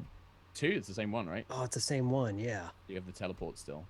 Okay. But we'll say that was like a bonus action to be like dip pinky ow. Okay. You still have your Then action. actually, what I'm gonna do then is how far is how many? Let me see here. I'm just looking at one thing. Sure. Yeah. Well, there's about I'd say that around you directly there's like 6 more archers, and then there's like 6 up on the battlements closest to you. There's still like more beyond that. There's like another 12 archers like along the far, but they're gonna have a harder time getting to you. You can see them beginning to pull their bows up towards you though. You've got like a few seconds here before they really start trying to like, you know, hammer you with attacks and stuff like that. But that I'm gonna use the Summer Sun Shield, and I'm gonna cast Sunbeam, and then just make a line of whatever has the most targets in it. Yeah, you know what? I'm not going to waste time like rolling individual saving throws. I'm just going to roll a d20. Okay, that was a 3. This line of guys either gets incinerated, blinded, and they stumbly fall off the wall, or they like crouch to their knees, like burning and smoldering. And like half of these archers are just completely annihilated. Just like. So Clyve disappears, bodies start flying off, and then now you see just like a laser light show going on. All right, and then so while you're doing that, so you just incinerate like a bunch of these guards. The boiling oil gets a little bit closer. Tarkhal, what do you do with your action? Your turn, I should say. Can I like Super Smash Brothers wall jump between like yahoo yahoo yahoo yahoo between the door that was a really good bridge? invitation. Yeah, That was a really good Mario. What's the goal? Like, do you want to get up onto the top of the battlements where Clyve is? Yeah, ideally, like, yahoo, Right. yahoo, yeah. Yahoo, and then like so I think what I'll do is I'll make this like a 2-part thing, right? The first is going to be an acrobatics to do Mario Super 64 wall jump. Yeah. Like Speed run. Woohoo! Wahoo! So this is okay. acrobatics. That's 21. 21. It's enough to like get you some good height, which is going to reduce the climbing. Okay. But from this point on, you're like now gripped onto like a crenulation on the battlements, and you're going to have Nathan Drake like climb and then pull yourself up. But there's a chance that like if some of these archers notice you, they might turn around and take some shots at you while you're climbing up, basically. That's fair. So in the meantime, so Clyve, you've just like incinerated a line of these guys. Meanwhile, the other archers are like, take him down. Can you make another dexterity saving throw for me, please? Yep. No advantage on this one. Oh no, I don't like those words. Oh, actually, no, you have danger sense, so you would still get advantage because you can see this coming. Okay, well the first one's 21. 21, that's going to be enough. Cool. So you're going to I suppose I could half crit damage, then half succeed. again. Not on this one, no. So half would be 15, then half again. So that's 8 points of piercing damage as you're just kind of like caught by a bunch of like stray arrows and things like that. And then I think that the like 3 dudes who are still sort of like close enough to melee you are going to try and like basically grapple you. They're going to try and make a combined strength check. So can you make a strength check for me, please? Just d20 plus strength. I'm going to give these guys advantage. Yes. They are helping each other. That is a 23. 23. So with advantage, that's going to put them to 22. So even like you have 3 of these guys, like one grabs your leg, the other 2 grab either of your other arms and are like trying to wrestle you and point the shield at the floor and like try and push you off to the other side. You just like dig your claws into the stone and like shrug your shoulders, and they cannot move you. They're like, no, they're like trying to drag you down, trying to pull you down, but unable to. And then upon taking that previous damage, can I unstable again? Okay, nice. Yes, and you can absolutely unstable again. And then we're going to wrap this up because I think it's going to be one more sort of like exchange of turns here, and then we'll be done. 7. Wait, where'd it go? Oh, other wild surge. Never been easier. Flowers and vines temporarily grow around you until your rage ends. The ground is difficult terrain. So yeah, like all of these like vines and that grow around you and on top of the battlements, probably like blocking up some of that burning oil, soaking it all up and setting on fire, which now means you have burning like flowers and vines and things around you. But yeah, it's difficult terrain. Yeah, like burning around like this laser show. You can definitely sense that you have definitely alerted whatever forces are here are very much aware that you are now sort of on top of these gates. But that's going to be your unstable backlash. So what do the two of you want to do? And then this will basically be kind of like the wrapping up. Tarkhal, I'm assuming you want to, this for you would be an athletics to climb up on top of the battlements now. Okay, that's what I want to do. Yeah. I rolled a 14 plus 3, so 17. 17, I'd say, is enough. It's slow going. It takes most of your turn because it's half movement when climbing. But you do eventually manage to kind of like pull yourself up and like hoist yourself over in time to basically see whatever Clyve's about to do. And like you see like this line of like guys just holding their smoking eyes like, I'm blind, I can't see. And then you just see like Clyve wrestling with these guys. But yeah, what is Clyve doing in that turn? I'm just gonna take a big swing at whatever's closest to me. Sure. I mean, the sunbeam is concentration, by the way. That's still you can turn and fire it elsewhere if you want to as well. Well, I'll do that actually. I'll just the Sure. the next biggest line of targets. Sure. With that, you basically manage to like you spin it, you annihilate the archers that took the shot at you last time. You kind of the guys that are like trying to wrestle you, you like smack it in their face and they stagger back, clutching their eyes. And you basically wipe out this sort of temporary force. Because these are all like low-level minions, basically. These aren't like really a threat unless they're at range and you can't get to them. So like Tarkhal, you arrive to see Clyve, Captain America style, finishing off these guys with his laser shield. And then there's just nobody left apart from like whimpering, blinded guards who are like no more of a threat. And the two of you are on top of the battlements. And you could easily, yeah. 5 of the wild mane. You missed it. Yeah, I was a little busy dodging oil, but I'm glad I knew you could do it. All right. And my question to you guys is, because you're now on top of the battlements, you have a choice. You could jump down into the courtyard and go in through the main castle entrance, or you could try and like go off to one of the towers and make your way down into the castle via one of those ways. But you're currently split from the from Agnis and Azara. So, what would you like to do? As Clyve has been leading and it's been working, I just look at Clyve, say, well, All right. Where to? Forward. And I'll just jump down. So you jump into the courtyard and straight into the main sort of like castle entrance and stuff. Yep. Fantastic. So we cut back to Agnis and Azara.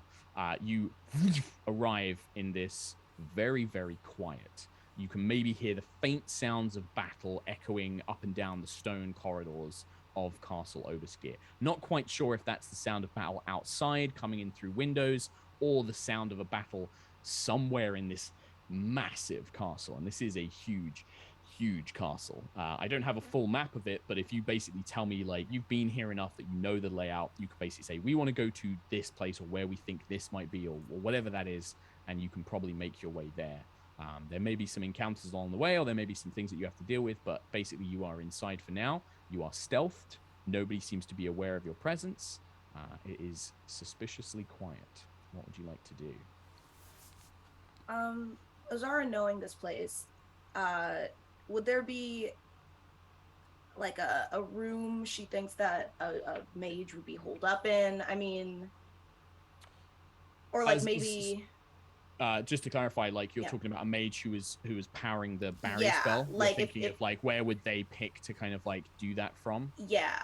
I think it's gonna be a tricky one because it's you don't know the Red Wizard of the Fade that well. You know the castle well, but this spell is so unusual. It's like you've never seen an effect like this before. Make a just straight intelligence for me. This is just D20 plus intelligence. Plus intelligence. Yeah, just to see if you can like theorize 18. where this could be. 18. I mean, there's a couple of places, right? Okay. But you also kind of have that realization of like, yeah, there's a couple of places that might be good if this needs to be in a fixed location. But also because of the nature of the spell, if this is on like an item that somebody can carry around, it could pretty much be anywhere. Like like, this thing could probably roam. The castle itself, based on the size of it and everything else, there's a couple of places, either the sort of war council, I would say that the war council room, the throne room, or something like the vaults, like the kind of like most secure parts of the castle would probably be where you would do it from, because they're the most defensible, they're centralized, and they've got limited access points in and out of, right? So those would be the most defensible places for if you were to do this ritual, you would do it and then have Clyve and Tarkhal and Agnis guard you from one of these limited points. Right. Point of entry. And then I'd say that's probably, those 3 would be your most likely places you would pick. Secondary question, knowing this castle, where would the queen be? I mean, this hour she should have been in bed, like you guys, right? You were attacked when you were asleep, so her bed chambers would be the most likely place that if this was an attack like you guys had, they probably would have attacked her there, or she would have been alerted there, and her guards would have come and gotten her and either taken her somewhere or would have made a defense in her bedchambers. Okay. I would say that the 2 of you, actually, Agnis as well, because you've spent time here in Suzail, you know nobility, even if you don't like it. If you could both make history checks for me, please. Another 18. Okay. And Agnis? 10. 10. Even with Agnis, a +7. Yeah, you know well enough that, like, traditionally, if there was going to be a last stand in this castle for the queen or the king, they'd probably do it from the throne room, right? It's got magical wards. You know, it has enchantments there to help protect the king and the queen or whoever it is. That's like where they're probably going to be their strongest, and that's kind of generic knowledge to most nobles. Azara with an 18, you do know that there are secret passageways in this castle that lead, and they are literally meant for things like nobles and the queen and the king to use in the case of an emergency. They are supposed to, like, there is supposed to be a way out, but you imagine that if the queen had already left, she would have gotten word to you already, so it's unlikely that she's left the castle. But you think you know where you can probably find at least a secret entrance. Like maybe in like the library of the castle, you always remember Demelin telling you like, hey, if you ever need it, and showing you like, pull this book in this section and revealing like a tunnel system in throughout the castle walls. So you could make your way to those, and then you would basically be able to get around the castle unseen, but you'd still need to decide where do you want to go from there. Like that would just give you an access point. You'd still need to decide where exactly you would want to go, or somewhere to look for. Like, would you want to go towards like the secret exit? Would you want to go to like the queen's bedchambers or the throne room or the library or, you know, the armories or whatever? I would tell Agnis about the tunnels and suggest that we make our way there just so we are fully out of sight. And tell her that, tell her everything, essentially everything that you told me. And then say, I'm assuming you're sharing this knowledge. Yeah, I'm sharing all this with her and saying, I'm personally torn between finding the queen and finding whatever is holding this barrier. I would assume the war council room is where this wizard might be held up, or this item. But I also do worry about what would happen if the queen felt harm. I'm looking to you and wondering what you think we should do. Do you think we should try to find Tarkhal and Clyve first before we go in? I do think that Tarkhal and Clyve would be helpful for our mission. I also wonder if in such a large castle like this, possibly missing each other is wasting time. There's no way for you to contact them?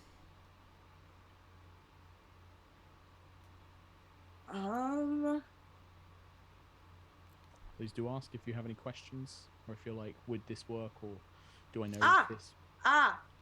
120 feet. How far are Clyve and Tarkhal away from me right now?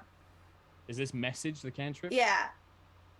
It says you can cast the spell through solid objects if you are familiar with the target and know it is beyond the barrier.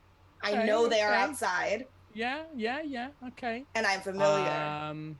So, right. They're also being pretty loud, I think. I mean, you can definitely hear, but there's also like it's bouncing around because you guys teleported inside. You're not like close to the entrance. You're already inside. I'm gonna do. Let me do a quick thing here. So it was about 12 seconds. You guys teleported in. Clyve and Tarkhal taking all right, so I would say you message them, you cast the message cantrip, it doesn't work right away. Do you want to wait and keep trying, or do you want to like press on? I think when you first cast it doesn't work. I think Azara will, knowing that Tarkhal would be really good at stealth, and also knowing that Clyve, if they are about to fight a wizard, would be very helpful, will wait a good 5 minutes because Okay. she'll keep checking because they are paths without a trace. Mhm. They're hidden in shadow.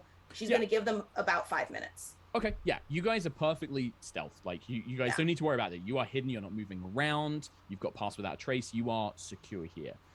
After about a minute, and you message Clyve or do you message Tarkhal? Tarkhal. Whatever you say. So say your message, and Tarkhal, you hear it in your head. Essentially, Azara just like because it's a cantrip and she can just keep casting it, Yeah, kind of like Tarkhal an can SOS. Respond as well. Yeah, well, Tarkhal can respond as well. Oh, right, perfect. She's just gonna cast. She's just gonna say, Tarkhal, if you can hear me, please respond. Tarkhal, if you can hear me, please respond. And like maybe like every like 20 seconds, you're like recasting that and doing that. So eventually, Tarkhal, as you and Clyve jump down and you're just running into the sort of main entrance doorway, which has been forced open, you can see, and there's dead guards and you can see signs of battle. When you step inside, you get this like mental ping of like Azara's voice, like, Tarkhal, please respond. Yes, we're inside. We just dropped down to the courtyard. Azara will say, we are hidden in the main hallway. Please stealthily come join us. Agnis and I have a plan. Okay, yeah, and you can give directions and be like, we're here, take a left here, go this way. And Tarkhal, you've been to the castle enough times in the last week that you can follow those instructions as necessary. We love to unsplit the party. Yes, we do. If it had been Clyve, I might have been like, make a survival check, because I want to see if you Zorro this and just get lost. Eventually it does take about 5 minutes to like guide the guys and like bring them to you, and the amount of time waiting and everything else. But you do all reconvene in the corridor. No encounters so far, but you do see a lot of signs of battle. And with that, I'm assuming you guys are going to press on now. Before we just wrap up this episode, give me a location that you're going to. Where are you going to take these guys? To the library and then the secret tunnels? Library and secret tunnels, yes, because I want to be able to... Where would you want to go when you get to the secret tunnels? Do you have an idea of like where you're going to use those to get to? That I was asking the crew. All right, sure. Let's figure that out, and we'll end with that knowledge, because that's good for me to know for next time. Agnis and Azara were talking about this as they were trying to reconnect with the guys, and Azara had asked Agnis, and Agnis will say, I think it's always better to at least leave room for reinforcements, so getting down the barrier might be our priority right now. My theory is that they could be held up in the war room, as that is a central location and it is quite protected.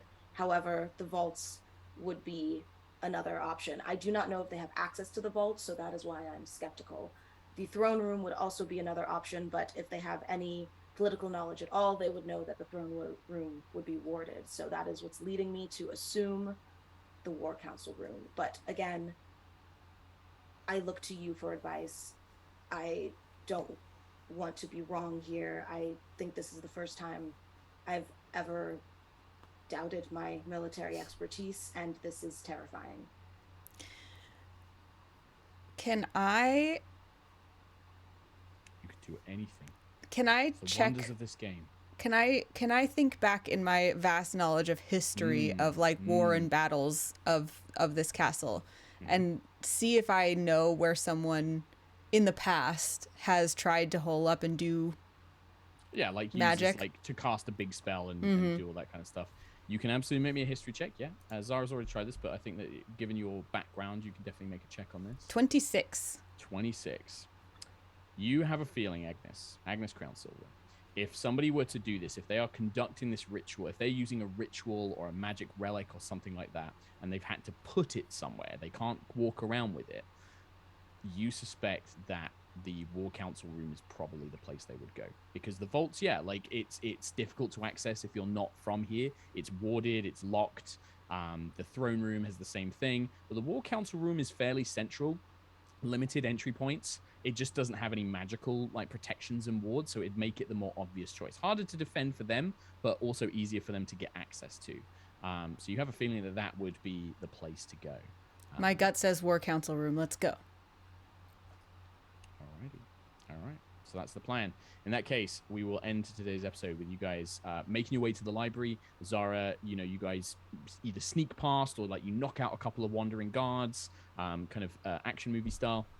You'll make your way to the secret library, to the tunnels. You open it up, and kind of going through these narrow, cramped, dusty cobweb rooms, you make your way towards the War Council chambers, or as close to as Azara can get. There's no actual secret entrance into them, but it does lead to a corridor that connects to it.